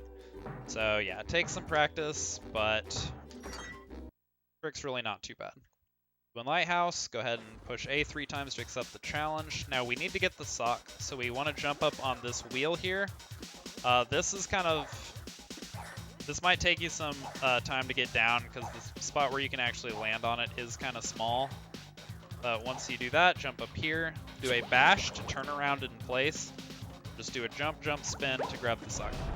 So then kill the fodder and the Duplicatitron. Fall straight down and kill this Duplicatitron. Now pay attention to where I'm going to hit these Duplicatitrons, because you want to make sure that you're hitting them as soon as you drop down to the floor. Otherwise, you'll give them a chance to spawn some enemies. Now on the bottom floor, there are actually two oh, well, shoot. Well, don't wait there like I did. Just jump down and come hit this Duplicatitron first, because it spawns worse enemies that you don't want.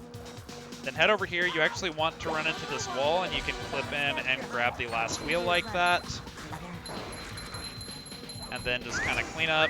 Usually you won't have a tartar here, but I do just because I kind of waited there. However you got to do it, go ahead and kill the last few enemies. You can, I think, hit these with a bowl. Or, I don't know, maybe a... Yeah, so you can blow that up and get the purple shiny if you're short on shinies. That's a pretty good source of them. Alright, so we're almost done with downtown. One last thing is to warp to end of the road, and we're going to get the spatula for collecting all 11 wheels from Mrs. Puff. So that's it for downtown. Okay, so then once you're done here, go up here and warp to on top of the chum bucket.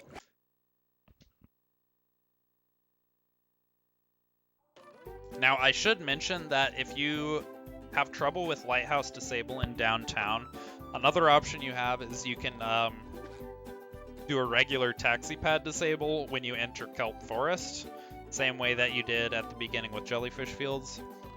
So that'll be like probably 10 seconds slower, but it is an option if you really struggle with the Lighthouse Disable trick.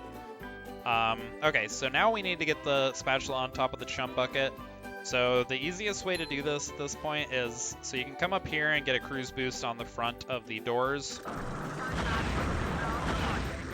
Now you gotta bash up here and you can kind of land on this bolt here. Then jump up to the top of the sign, like this. Now from here, you see these buttons on the side of the wall? You can actually do a jump, jump to get up here. And from here, you walk off, jump, jump, walk off, jump, jump, like that. Then once you're on the top one here, you can just bash up. That looks kind of harder than it is. It's actually pretty easy with some practice. So yeah, if you want to do the Kelp Forest, so go ahead and bowl away your cruise boost here. If you want to do the disable on the Kelp Forest taxi pad like I mentioned, go ahead and drop down and do that. Otherwise, you can do kind of a jump, jump, spin to land on top of the taxi pad and get the cutscene skip. Alright, so Kelp Forest is pretty straightforward with beginner strats. So first you want to come over here and get a cruise boost on the box. Now jump up here and turn around. Jump over here. Now make sure you jump up to the sandy part. The reason we do that is because it spawns this bouncy leaf, which is going to help us get up here faster later. So this part can be kind of tricky. What you want to do, so you see that red button on the platform over there. What you want to do is you want to do a jump, jump, spin, and then slam so that you land on the button with the slam. So I'll show you kind of what I mean, and then if you struggle to do that, I'll show you an alternative. Jump, jump, spin, slam, then wait for these to go up, bounce, bounce, and get the camper up here. Now, if you have trouble getting that button, the best alternative that I'm aware of is you can kind of just do a jump, jump, spin, bowl away your cruise boost, and then hit the button like that. Then once you do that, you can kind of just bounce up here to get the camper, and then after that, you kind of just have to go back to the beginning and get another cruise boost. Kind of sucks, but it's probably the best alternative if you struggle with that button push. So either way, let's pretend like you got the button push, and if you had to go back, just get a cruise boost and come back over here. Now get this camper, jump over here to this platform, jump over to this platform, and climb up these leaves, and grab this sock. Get the camper, head over here, talk to Mrs. Puff. Make sure you talk to her because that unlocks a warp that you'll need later. And after you talk to Mrs. Puff, you can bash up here. Then do a bash slam onto this leaf to get up here. And kind of just follow the movement I'm doing. It's pretty straightforward. Jump over here, bounce up here. And we're going to head over here to get one more camper. And then fall down and grab the sock here. I definitely recommend pointing your camera down so you can see where the sock is. So then you'll respawn up here, just turn right, and go grab the spatula over here.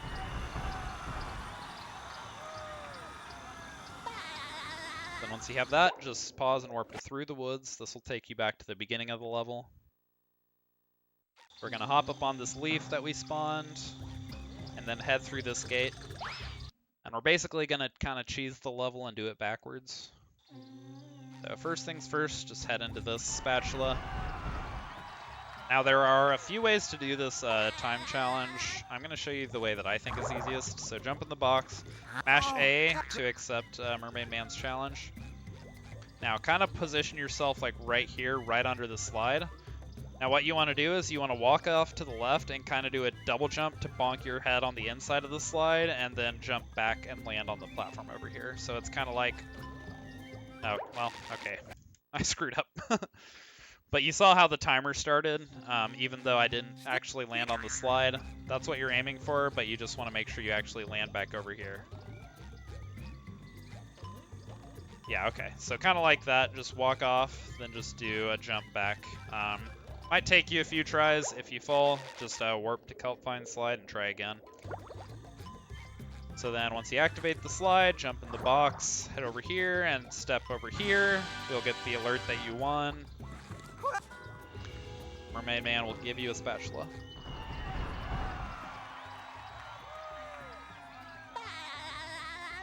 Now you're going to head over here. You want to run off the cliff kind of like over here, and you want to land on the slide down here.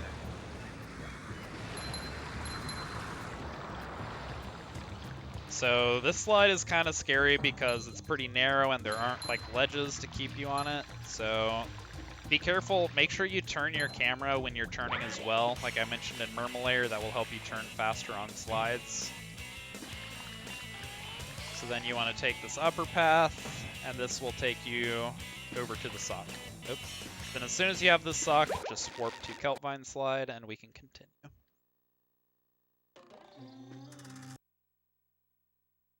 All right, so we enter here. We immediately can grab this spatula. Then pause and warp to through the kelp caves. Hey, kid. Barnacle Boy will talk to you. So head up here, hit this jellyfish so it doesn't sting you. And you'll shoot a cruise bubble at the button here.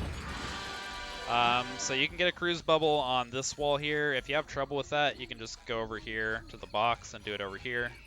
Either way is fine.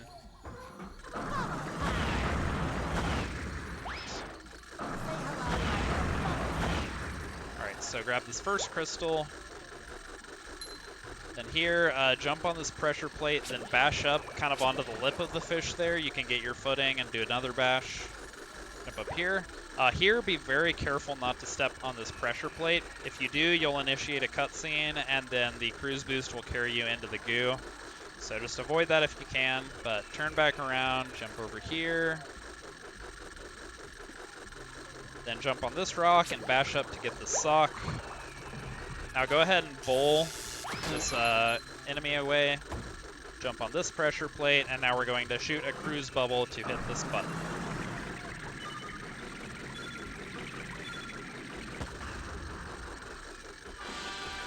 So now if you turn, this wall is pretty flat. You can get a cruise boost on this. Then head over here, jump up here, bounce on the leaf, kind of climb up this way.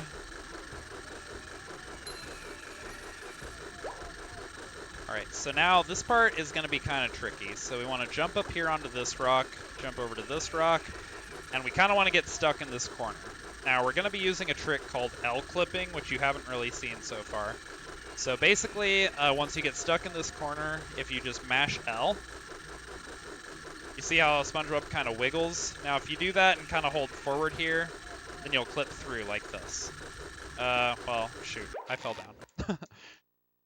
So yeah, but if you mash L like that, then you'll kind of clip through the wall. And then once we're through the wall, we have kind of a tricky jump to get to a crystal out of bounds. This jump is a little tricky, so you might need to practice it a bit. And I can even show you an alternative, just so you have that. But yeah, so get up here, I'll clip through, then you gotta jump, spin to land on this little platform right here. Now what you want to do is do a single jump off to the right, then once you fall below this platform, you want to do a double jump to grab the crystal. So jump, and you should grab the crystal. So once you do that, go ahead and warp to through the kelp caves. Now I'll show you an alternative, just in case you struggle with that out of bounds jump. So another alternative is when you're over here and you get the second crystal, what you can do is grab the crystal, bowl your cruise boost away, then stand on the pressure plate. Go ahead and shoot this missile.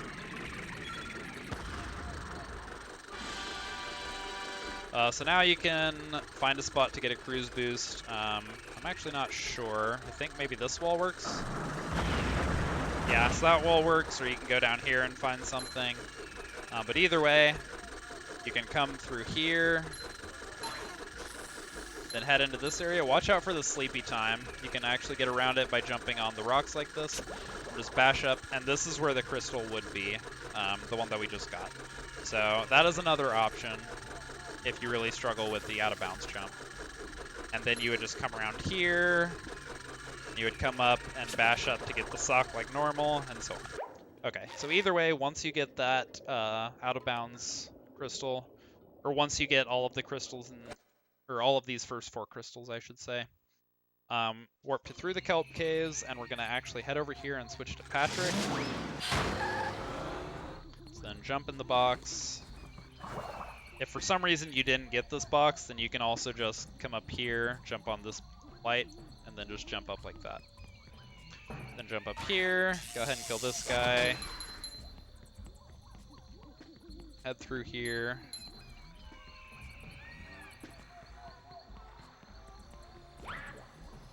Let's jump over to here. Now we're gonna kind of jump up onto these rocks, jump up with Patrick to get the crystal. Oops, almost drowned. Okay, well, yeah, so, yeah, so get it back over here, however you have to do it. Then you can jump up here, and you can get this camper. So now you want to grab the stone tiki, You'll kind of head over here. And you gotta kind of toss it up these stairs. You want to be careful not to be like right up against the wall, or it'll just bounce off the wall. So you kind of got to do it like this. Throw it up there. Now you just need to throw it on this pressure plate right here, and that'll raise up this vine. So then we can just bounce up like normal.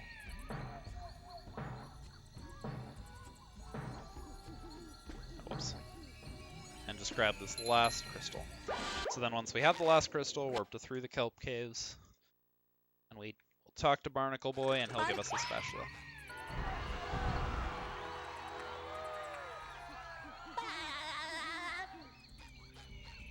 So kelp caves is kind of a trouble spot for beginners. With the strats I showed, it should be pretty easy. The only kind of tricky part is that out of bounds jump, and as I showed, there is a pretty easy alternative to that if you need to.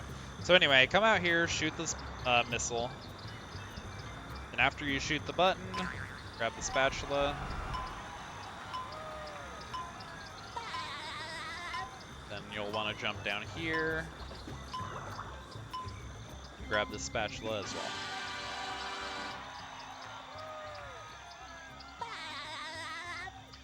So now go ahead and drown yourself. That'll respawn you up here on the bridge. So this bridge looks kind of funky, but there's actually a flat surface right here, so you can go ahead and cruise boost. Then jump over here. You can hit this Thunder Tiki for some more shinies if you still need some. Bounce on these. Grab this sock. Try not to get hit by the hammer.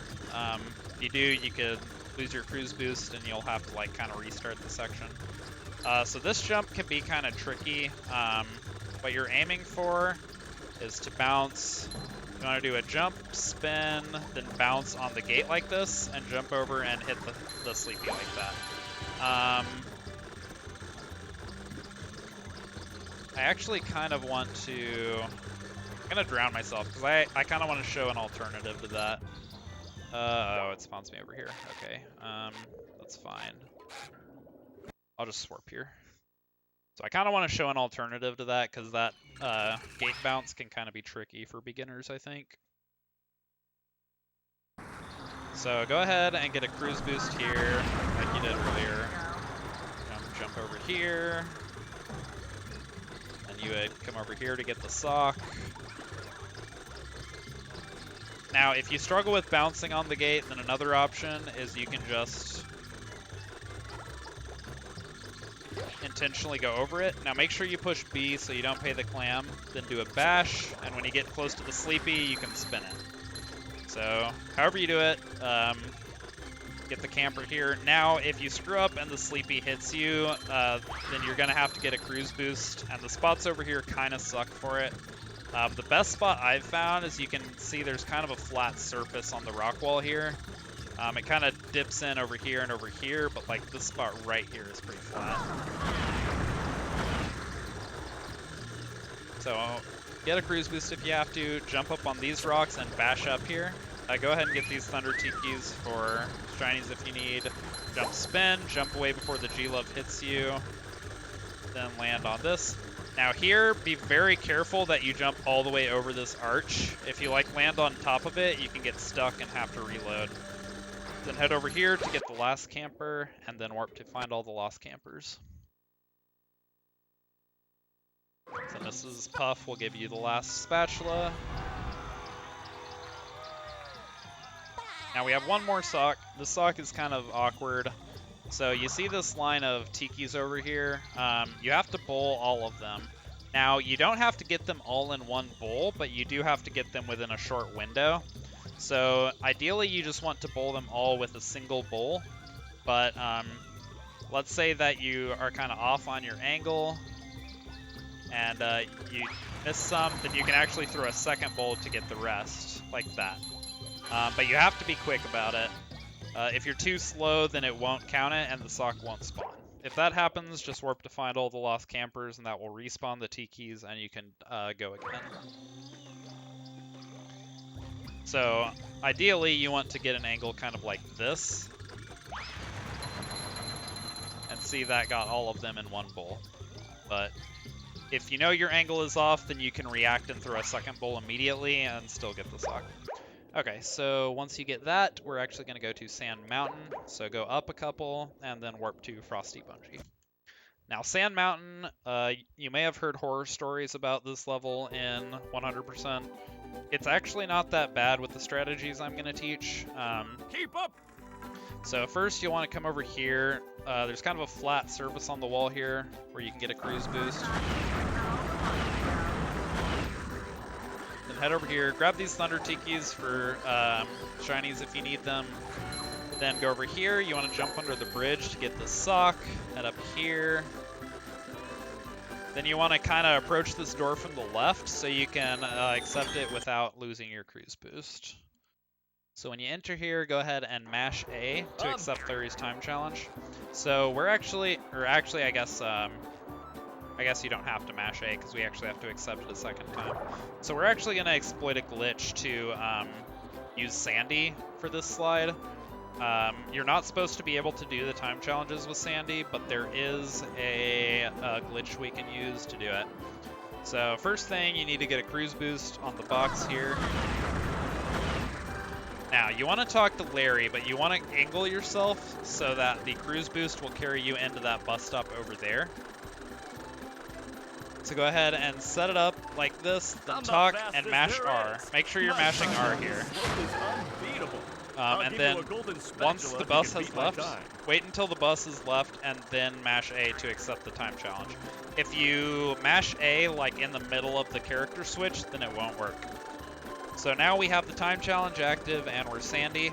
So we're going to go down and so the method I'm going to try to teach here is you can actually do the entire time challenge and get all 3 socks with Sandy in one go. It's kind of tight. You're going to get to the bottom of the slide with about 5 or 6 seconds left with optimal movement. So if you struggle to do it, you can also just kind of go down halfway with Sandy and get all the socks and then warp back up and do the time challenge with SpongeBob, just whichever way you find easiest, but I'll go ahead and show you the Sandy method. So this is usually how beginners prefer to do it, but since it can be kind of tight, you know, just if you need to take a slower strat, there's no shame in that. So anyway, once you're ready, get on the slide. Bounce up the trampoline. Now you want to take as many shortcuts as you can, kind of like this. Grab the sock.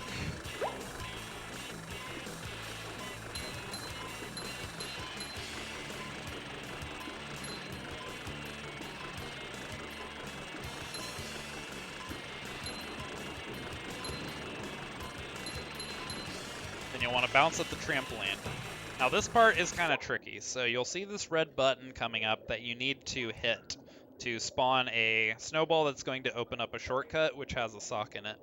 So basically what you have to do is you ride along the slide until you hit the button, then you need to quickly double jump up and lasso back up the slide a bit. Then once you get up a little ways, you want to land on the slide and kind of slide off and get some speed, and then do a double jump and grab the swinger. And you want to be in your slide state when you grab the swinger because then you keep your slide momentum. Then from there you can jump up to this ice pillar up in the upper right. So it's kind of hard to explain, but I'll kind of show you the way I do it. This is going to be the hardest part of the time challenge, so you'll want to practice this a bit. So when I get up here, hit the button, glide up, grab the swinger, and glide over to the ice pillar. So that'll happen kind of fast, so you know, feel free to play that back and rewatch it as many times as you need to see what all I did. Make sure you don't get hit by the chuck here. Sometimes you gotta land quickly and kind of juke like that.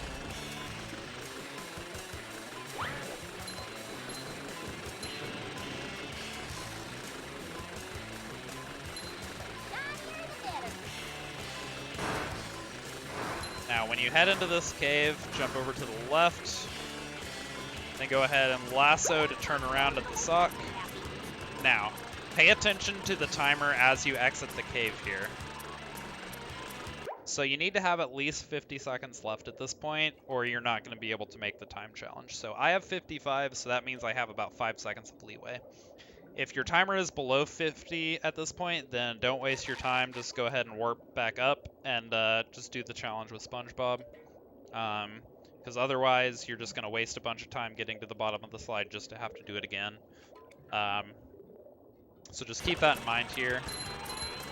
But since I have 55 left on the clock, I should have plenty of time.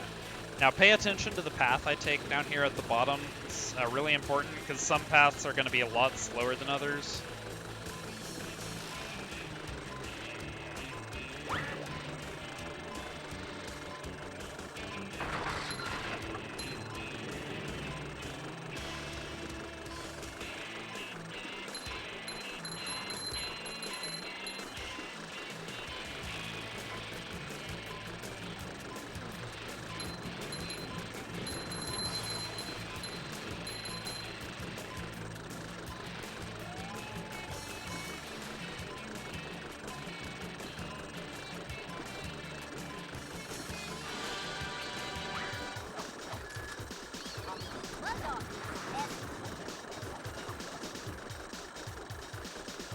Oh, so I should explain this. So you need to kind of jump up on this blue box. You can't get on it.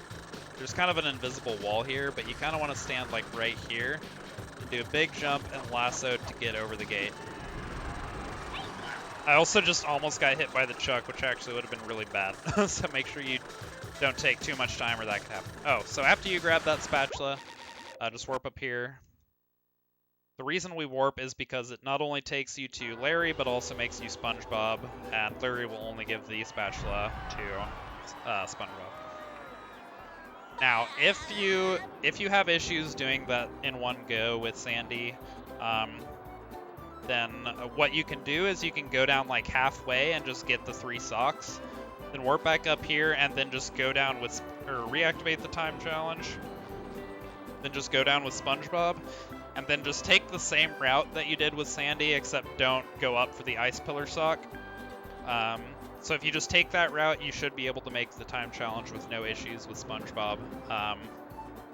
So that's obviously going to be a lot slower. So just do that if you can't do the whole thing with Sandy. But that is an option.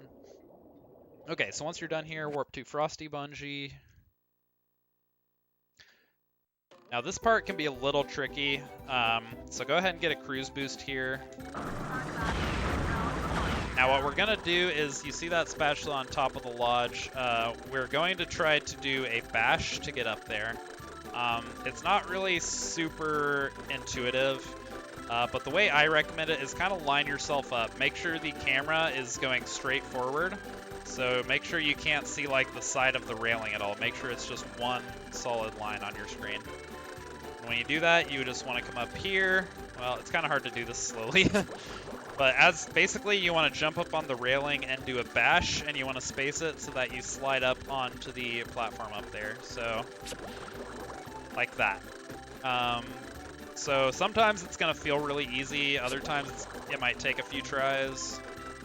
But if you just kind of keep jumping back and trying again, you'll eventually get it. If you fall down here, you just turn around and you can bash back up and keep trying.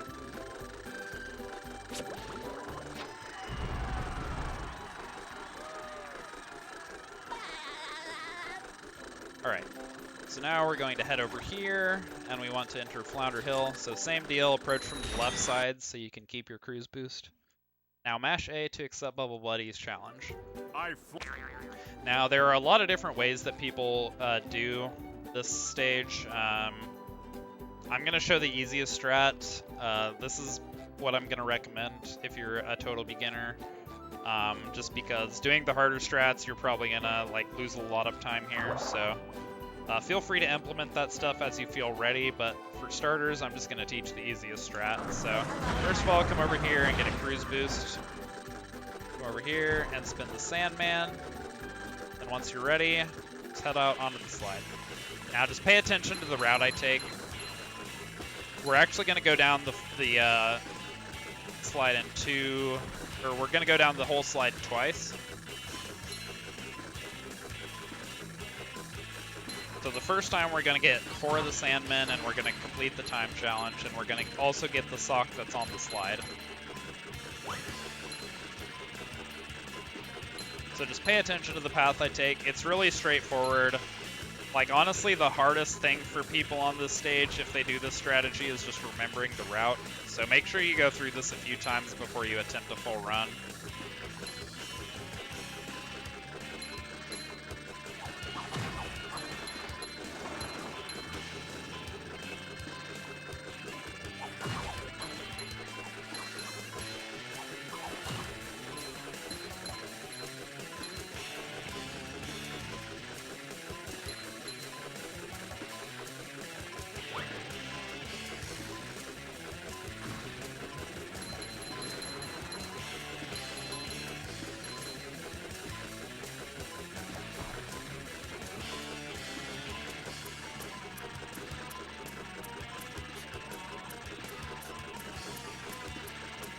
So make sure you take the upper path here. And up here, you're going to want to try to keep your cruise boost, but make sure you don't miss the sock. So if you have trouble with that, just go ahead and run into the Thunder Tikis. It's not a big deal. But you do want to keep your cruise boost just so you don't have to get one down here. Now, if you lose your cruise boost, there is actually a spot over here that you can get one. It's kind of awkward because it's like an invisible wall right here, but if you kind of walk up against it, you can see where it is. But this is the easiest spot to get a cruise boost because the robots will never come over here and bother you, so. Let's go ahead and get one over here. Then just run over here. And if you're right in the middle, you can actually bash over the gate. And then turn around and grab the spatula.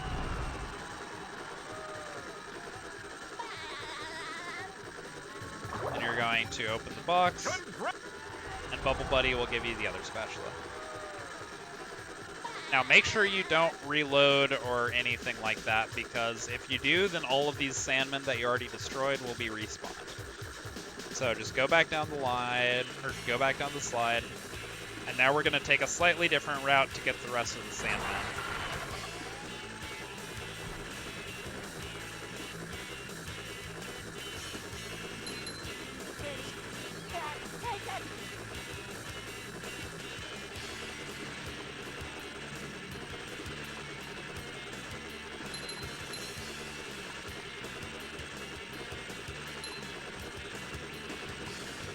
So you can kind of jump down here. Be careful that you don't like miss the Sandman. If you're worried about it, you can just take the long way around so you don't have to worry about missing it.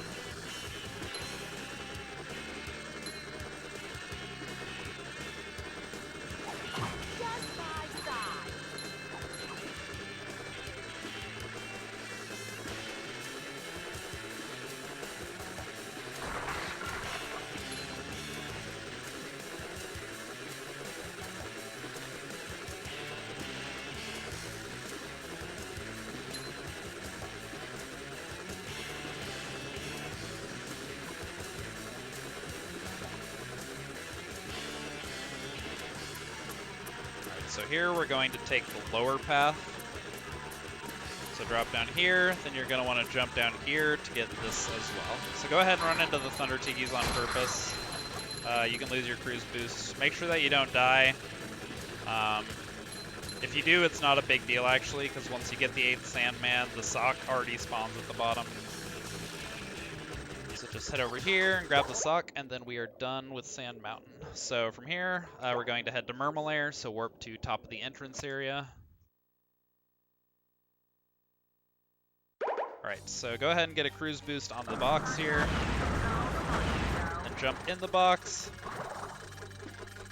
Now we're going to head over here. And there's a sock underneath this bungee hook over here. So we're just going to jump down here and try to grab it on the way down. If you miss it, that's okay. You can just see where the shadow is, and you can try to bash up and get it. Yeah. Like, ideally, you want to get it while you're falling on the way down, but if you miss it, it's okay. So next, warp to top of the security tunnel. There's going to be another sock here. So first, get a cruise boost on the box. Hop in the box. So there are a few different ways to do this. The way I recommend is come over here, get the clam text, make sure you hit B so you don't accidentally pay for it. Then you're going to jump up, and the clam is actually going to open as you do so, and then you can bash slam to get on the conveyor belt. So the way I do it is kind of like this. That takes a little bit of practice, but it's really not too bad. So once you're up here, be careful not to hit any of the pylons, and spin over here to get the sock. Alright, so now warp to complete the rolling ballroom. So this trick is going to be kind of difficult for beginners, so just be aware of that. You're going to have to be a little bit patient on this one. So the trick that we're going to be doing is called BRC, or Ballroom Clip. Now this uses an ability called L bowling. So L bowling is actually the same inputs as a cruise boost. It's L plus B. But because we don't do it against a flat surface, SpongeBob is actually just going to do a bowl. Now what makes an L bowl special is that by pushing L on the same frame, you actually are intangible on the first frame of your bowl. So on that frame, SpongeBob can pass through literally anything if it's a small enough space. So basically we're going to use that to our advantage to clip into the cage here. Now it's a little difficult to do so. So basically you want to set it up kind of like this, where you're in this corner and you see how the cage kind of overlaps with this kind of intersection of lines on the machine behind it. So you want to kind of set it up like this. Now the idea is we want to jump into here, and you want to hold down. And the idea for the clip is you want to, in one fluid motion, you want to flick the stick to the left. So what happens when you do that is it kind of pushes you out like this. Now what's happening there is you're actually being displaced. So when you're in here and you turn the stick quickly, you get displaced, and that actually gives you a really big burst of speed.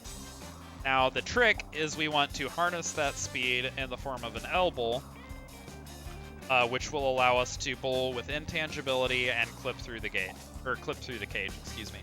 So it's a little tricky because you have to get in here and then you do the stick flick, and then on the next frame, or on the next 1 or 2 frames, you need to input the L bowl inputs. So to break that down, you jump in here, flick the stick, and then instantly do the L bowl. So it's a little tricky. Oops. Alright, so there, just like that. So as you can see, it's really not the easiest thing in the world, but the good news is each time you miss it, you're really not losing very much time. Okay, so just like that. So if you watch like top runners do it, they make this look really easy, but that's because they've been doing it for a long time, so don't feel bad if it takes you a little while. There is another option. There is another method to do this clip. I don't actually know how to do it, or else I would go over it, but if you struggle with this method, you can watch Shift's Any% tutorial, and I believe he covers both methods in there. So if you don't like this method, there is another method you could try. I just can't teach it because I don't actually know how to do it, but feel free to check that out. Unfortunately, there's not much of an easy alternative for the spatula. Like, you have the casual method, which I'm not going to show because honestly I think it's very time consuming and not even that easy. So I think you're probably more likely to lose time doing that than to this. So I recommend just grinding this out, and if you really struggle with it, then you can watch Shift's tutorial and try the other method. But one way or another, get in the cage, get the spat, and then we're going to warp to defeat Prawn. So here we're actually going to be doing a trick that entails exploiting a debug trigger to skip a boss. So we're actually going to do this 2 more times after this, but this is the main example of this. So basically, instead of fighting Prawn, what we're going to do is we're going to first come over here and get a cruise boost. Then you want to jump up here, and then jump up here. Now once you're kind of lodged in this spot, you can kind of mash L to do an L clip. Be careful on this one though, because as soon as you clip through, you need to jump to kind of turn around before you fall off into the abyss over here. So mash L to clip through, then instantly jump to turn around. So it's a little tricky. You may kind of fall off and die a few times. That's okay. If you fall but you land like down here, then you can actually kind of bash your way up. You gotta kind of learn where the ledges are because they're all invisible, but pretty much no matter where you fall down here, there's always a way to get back up. So anyway, I'll actually go back to the start because it's kind of hard to see where we are relative to that now. So go ahead and get a cruise boost, jump up here. All right, then L clip out, and instantly turn around. So now you're gonna jump up here, and you wanna bash up, there's kind of like a little platform here that you can stand on. Now, what we're aiming for is an invisible trigger, which exists just right above the spawn point of the level. So if you look, that's kind of where we started. So we're aiming for a point directly above that. Now the way I go about it is, you see there's kind of that, I'm just gonna bowl my cruise boost away so it's easier to explain. So over here, you can see there's kind of this point right here, like right here. Now if we're up here, which is the platform we were on earlier, and you look down at that point, you want to aim a little bit to the right of that. So kind of like where I'm facing right now is the spot you want to aim for. Now I'm going to start back over so I can get a cruise boost and show you the whole thing.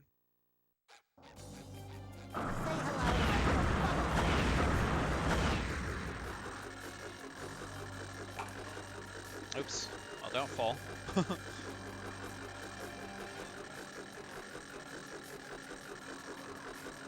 So then head up here, then do a bash to get up to this platform, then turn around, aim for a little to the right of that spot like I told you. And then once you get that angle, just do a jump, jump, spin, and you should get it easily.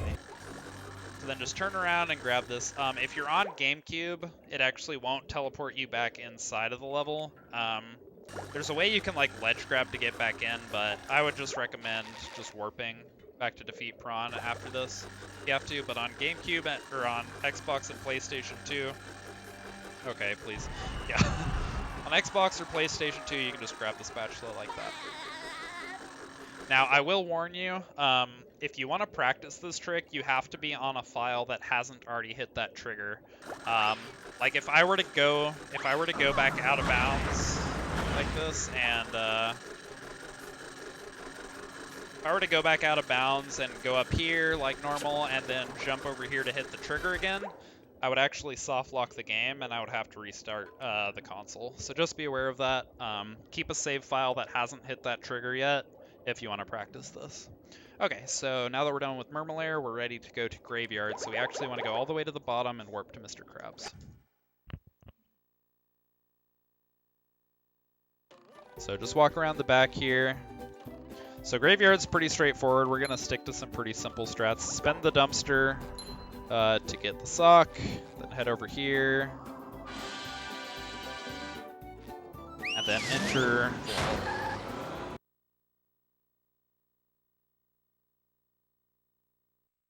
Alright, so first thing, you want to head over here, talk to Dutchman. Now you want to jump over here. You want to kind of hug to the right, because if you go too far left, you're going to get a cutscene, and the slick is going to notice you. So you want to kind of hug to the right. It's pretty easy. Whoops. And then the surface I prefer to cruise boost on here is just kind of like this flat surface right here. So it's not too bad. So then once you get that, jump over here. Watch out for the chuck missile. Now go ahead and hit this button. Jump up on the tiki, and you can bash up here. Let me go ahead and kill this chuck. So if you screw up and you accidentally blow up these tikis, so let's say that these are gone, then the backup here is you can just come over here and spin this button, and then you can just do the wall jumps to get up like this. So however you got to do it, just get up here. Now you want to do a jump, jump, spin, slam to land on this platform. Immediately turn around and you can do jump, jump, spin to land here. Then bash up, and then lodge yourself kind of behind this rock. Go ahead and do a spin. That's going to cancel your downward momentum, which is going to make it easier to get a cruise bubble out here. So once you get stuck behind here, do a spin, shoot a cruise bubble, and you want to hit this lid to shut down the goo.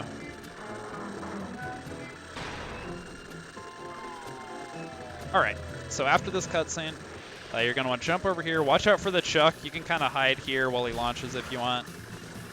Then just jump over here. Turn your camera so that when you grab the spatula, you don't go flying into the goo. So in this part, you're going to jump up here. Now, the way I kind of think is best to do this is kind of line yourself up like this, and then just mash L to L clip.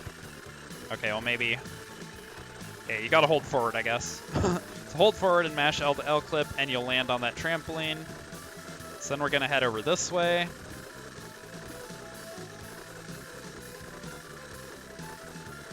So on the clam here, there's kind of a spot where you can kind of get stuck. It's kind of hard to find, but like, okay, so see how I'm not like moving? So once you're in this position, just hit R and then A to pay the clam. Now, this can take some practice to hit this button, but I recommend doing it with a cruise boost, because otherwise you have to hit the button without a cruise boost, and then you have a time limit to get the cruise boost after that. So I recommend just trying to hit this button with a cruise boost, so just kind of, okay, well that was not even close. So just kind of try to space it, just like that. Then once you hit the button, you're just going to go around this way. You can take a shortcut here. If you're worried about it, just go around the long way. It's not a big deal. So then jump over here. Now angle your camera so that SpongeBob just gets stuck in the cage like this. All right, now we're going to climb up over here. This can be a little tricky, but if you just watch how I do it and try to copy, it's not too bad. So land on a ledge right here, jump up and land on this ledge, jump over here, and you can bash up, jump, and then jump. Now, I'm just going to say go ahead and bowl away your cruise boost here. I just say this because there's a risk if you have a bad camera angle, you can get stuck and get a glitch called blue screen.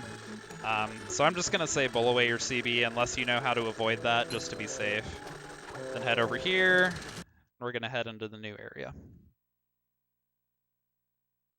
So if you want to, you can try to do the cruise boost on Squidward. Squidward is kind of like the clam in Rock Bottom, where he's just a box. So if you face him from this angle, he just works like a box, and you can just get a cruise boost like this. If you have trouble with that, it's not a big deal. You can just come over here and do a cruise boost on the box instead. So you can kind of see there's a glow sticking out of the ship over here. That's actually a sock. So we want to jump and kind of bonk our head on the top there, or on the bottom of the ship there, and we can grab the sock. Now over here, we want to fall down and grab the spatula.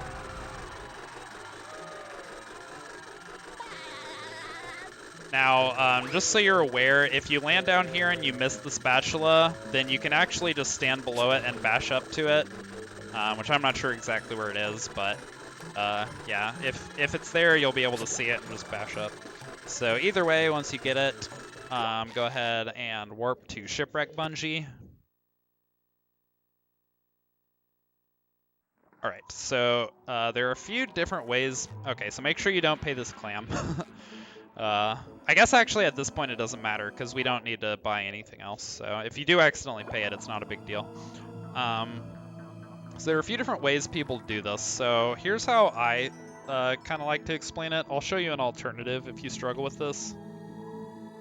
But basically we want to get a cruise boost. Now this wall is kind of special in that a cruise bubble actually won't run into it because it's too short.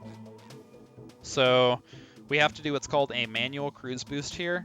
So the way this works is you do a cruise boost like normal, but then you have to push L to manually detonate the bubble. So the way it looks when you do it is kind of like this. Kind of like that. It's not too much harder, but it just feels kind of weird if you're new to it, so you may need to play around with that a bit.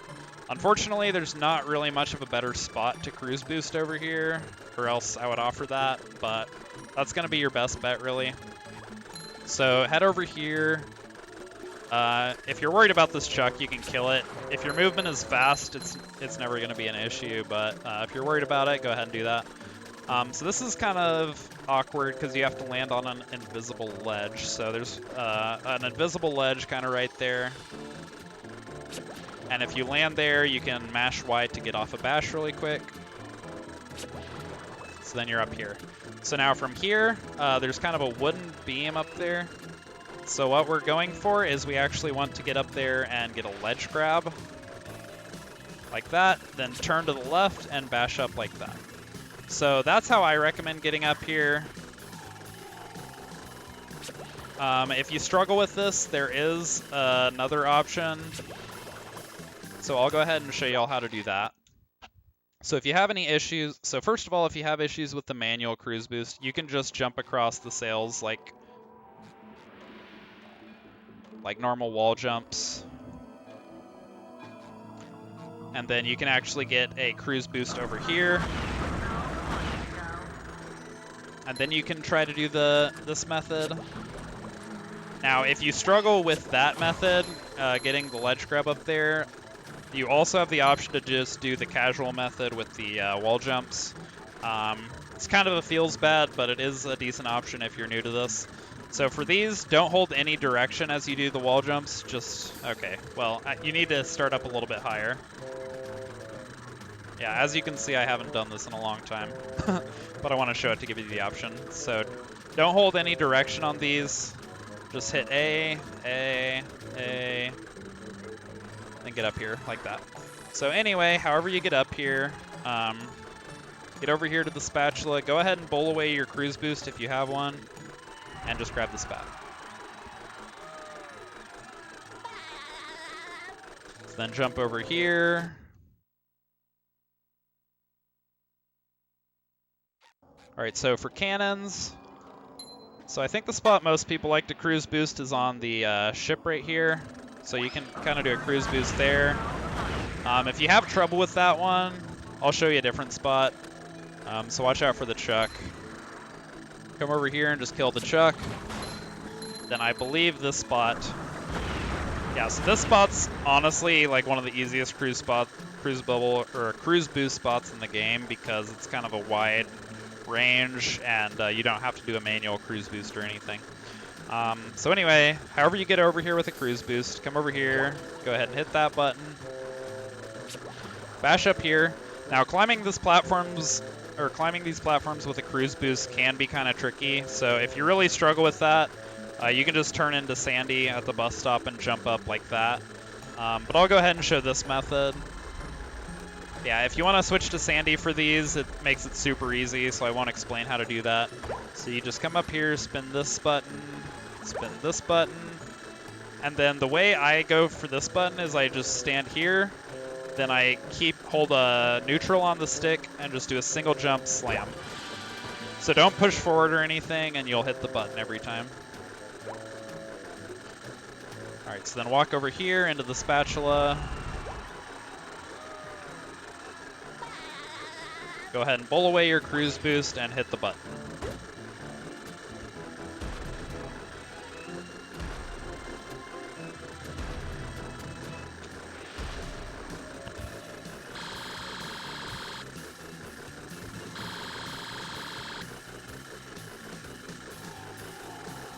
All right, so then once you get that, head over here, jump on this trampoline, come up here and get the spatula as well.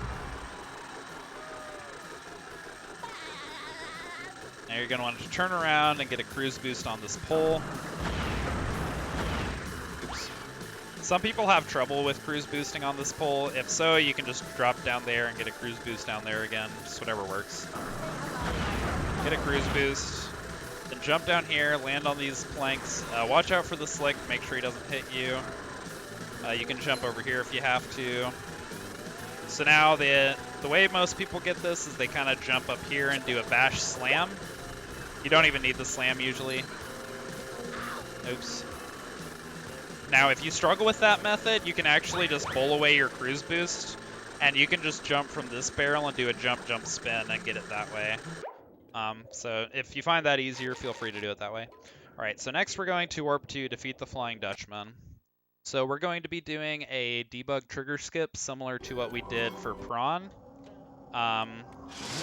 This one requires a kind of trickier movement. So first you want to get a cruise boost. I recommend using this wall. I see some people go for it over here, and I think it's a lot harder personally, so just go for it over here. Now jump up here. So now you're going to kind of walk around here. So now you're going to bash up here, and then you're going to do walk off the right side. Oh, I guess you can just sledge grab.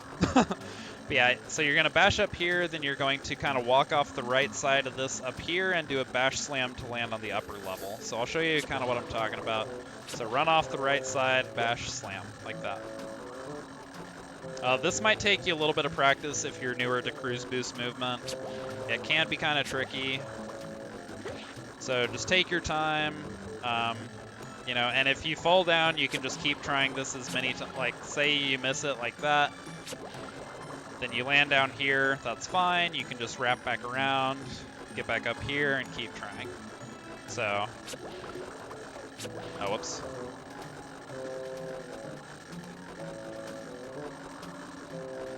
Now, once you get up here, there are a couple different ways to do this part as well. The way I recommend is kind of get up here. Now, you want to get stuck in this spot right here, right in front of this point. Now what you want to do is just do one really fast jump, so just like a very short A press, then mash Y to get a bash, and then if you do it correctly, you can slam up onto that pole up there. So I'll show you what I'm talking about. So you see how I just did like a tiny jump and then instantly bashed?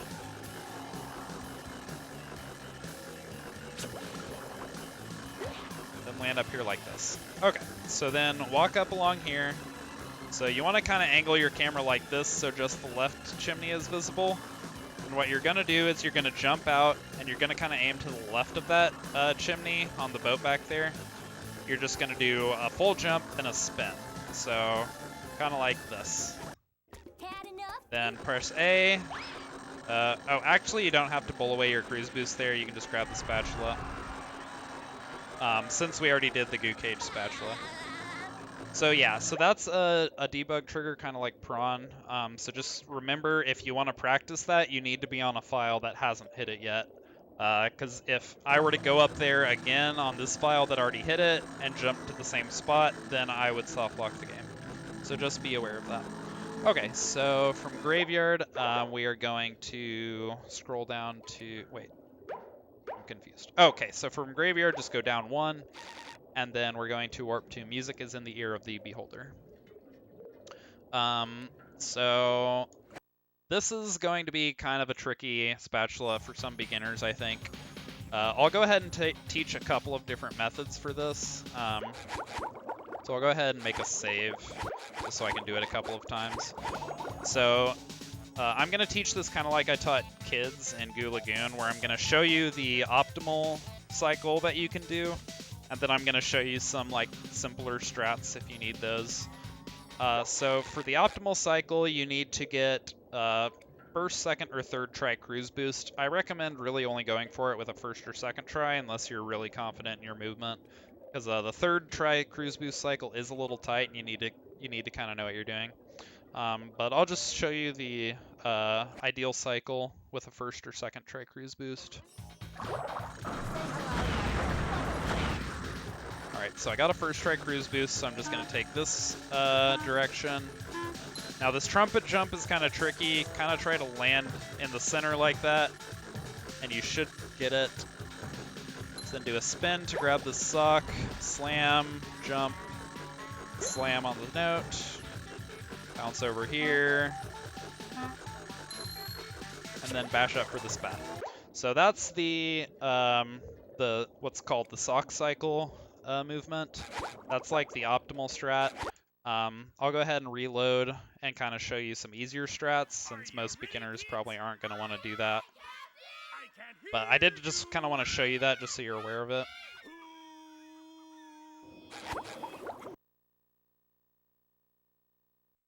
Alright, so let's say that I miss a bunch of cruise boosts. Alright, so now I have no idea what cycle I'm on. Now, so there are a couple, you can take like kind of a medium difficulty route, or you can take like the ultra easy route. I'll kind of show both. So you can head over here, you still want to do the trumpet jump. Then what you can do is, dude, it's been a long time since I did it this way. So yeah, so let's say you do the trumpet jump, then turn around, then you can jump up here, jump, spin to get the sock, then immediately turn around and just kind of go up this way.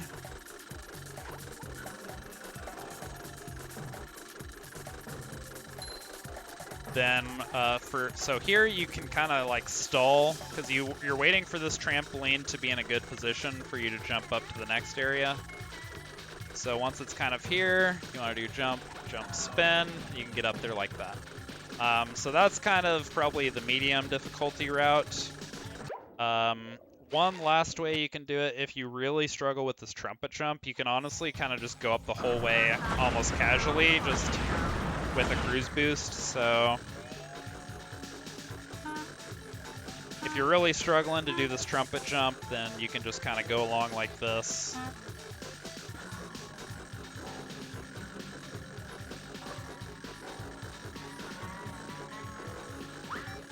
So just take your time, try not to fall. If you do fall, you'll just have to reload the level. It's not a big deal. And then now you're up here where the trumpet jump would take you.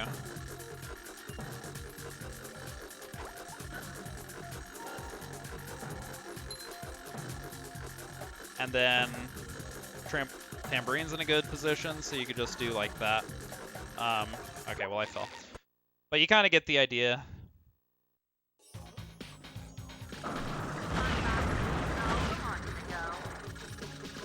Oh, and you see that big floating sharp sign? The red ones? If you run into those will hurt you, so you want to make sure you dodge those. But yeah, so as you can see, you have some options here. Just find a way to get this. So yeah, sometimes I fuck it up, so don't worry about that. The trumpet jump can be kind of tricky.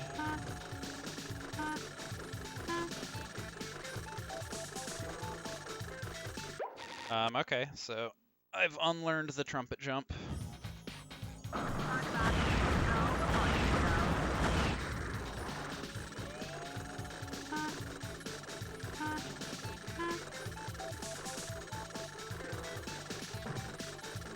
Alright, so however you want to do it, just get up here, get the sock, and if you have to turn around and go up kind of casually, that's fine. And if you have to reload the level a few times, don't worry about that. The important thing is just getting through the level. And I believe this level is also... Alright, I've been at it for 3.5 hours, I'm losing it. But hey, this gives me a lot of opportunities to showcase the movement.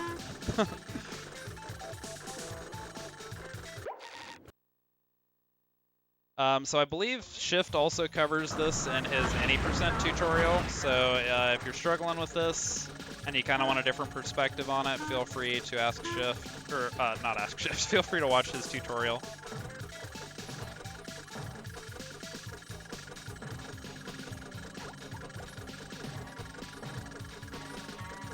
Alright, so that's kind of like the optimal movement, more or less. So just kind of try out different stuff, see what works for you. Like, if you spend 30 minutes in this stage on your first 100% run, don't feel bad about it. Everyone has trouble with it at first. So anyway, once you're done here, warp to here you go, and head out the door here. Now, I recommend going to the back side of this rock to cruise boost, because the slick won't hit you over here. So there's kind of a flat surface here. It's kind of hard to see, but you can get a cruise boost here. And then once you have a cruise boost, you just jump across like this, watch out for the clam text here, and enter crab stream. Squidward. Alright, so go ahead and cancel the text box and you'll watch this cutscene.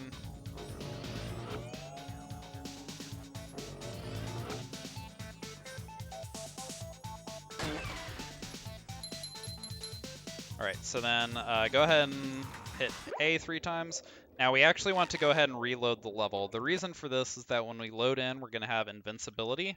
So go ahead and hit A 3 times and instantly start spamming the cruise bubble. Now for whatever reason, if you shoot the cruise bubble instantly upon entering the stage, you are invincible and can continue doing this.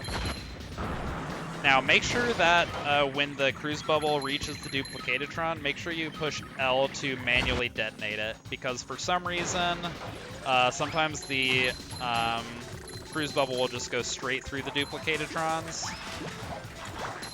So for Crab's Dream, kind of play it safe. The Tubelets and the Slicks are kind of dangerous enemies. So you want to do one bolt to get rid of the Slick shield, and then throw a second bolt to kill it in one hit.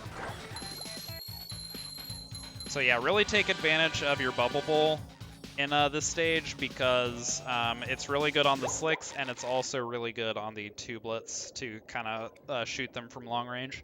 So anyway, once you kill everything, go ahead and run over here to get the sock on this Tiki, and then warp to Krabby Patty platforms. Push A 3 times, and then grab the spat. Alright, so now we're done with everything before Chum Bucket Labs, so now we're going to come down here and warp to Patrick.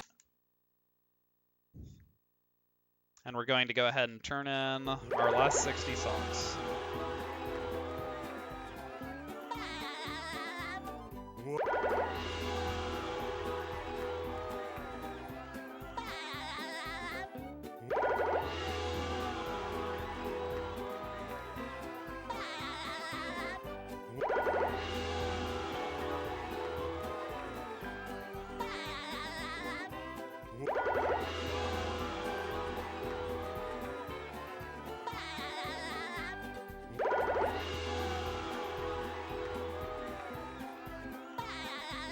Alright, so once we've traded in all of our socks, head over here and warp to a wall jump in the bucket.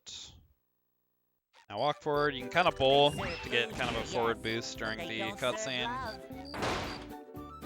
And ideally bowl into that as well. Okay, so press R when you're ready to do Robo Sponge. So basically, the way you want to start this fight is skip the cutscene and immediately mash L. And you want to aim for kind of one of these buttons on the lower half, shoot another button and aim for the other one. Then you want to shoot a button to, or shoot one last cruise bubble to hit Roboplankton. So now we're going to do one last debug trigger skip. So this one, you will probably want to practice this one a bit, because a lot of people get it a few times really quickly and they think it's easy, but then when you get to the it on the end of a run, a lot of times you might choke a lot of time here. So I definitely recommend practicing it. So first you want to set it up, kind of stand like right here, and then as the robot is coming forward and starts its karate chop, you want to run to the side of the platform, and as it karate chops the platform, you want to do a full jump, which will launch you into the debug trigger. The robot better change tactics and fast. Okay, well I messed up. I went too late there, so I got stuck under the platform. So the way. backup, if you fall down here, you can jump on the platform and do a jump spin to get back to this platform. Okay, so just like that. So then wait a second and push A, otherwise you could end up getting a spatula animation cutscene. So I'll actually do this a couple more times just to kind of show you. You probably get the idea, but it will take some practice to kind of get good at this skip. And the robot is down. Oops. The robot better change tactics and fast. Okay, yeah, see, even I mess it up, so don't feel bad. I guess SpongeBob One won't other be backup winning is that you can way. actually I guess land SpongeBob on won't be this winning platform. that way. Yikes! and then Looks jump like over to the right. SpongeBob's in for So a the rough ride. so the debug trigger is only above this platform, I guess SpongeBob won't be winning that but way. you can get launched from this platform and hold right and also land into it that way. It is also worth noting that this debug trigger will not soft lock your console if you do it on a file that already did it. So you can keep practicing this one over and over, which is nice. Alright, so then once we're here, the rest of this run's pretty straightforward. So land here, go ahead and bowl the Duplicatatron. Now you want to stand here and get launched by the explosion. That's gotta sting. Land down here and spin the thing. This will open up the trampoline. And the rest of this is just casual, just shoot the button, or shoot the fuses. Now after, I mentioned this earlier, but after you hit the fuse, press L so the camera snaps back to SpongeBob immediately. That's something that they don't usually teach in tutorials, so then nobody knows it.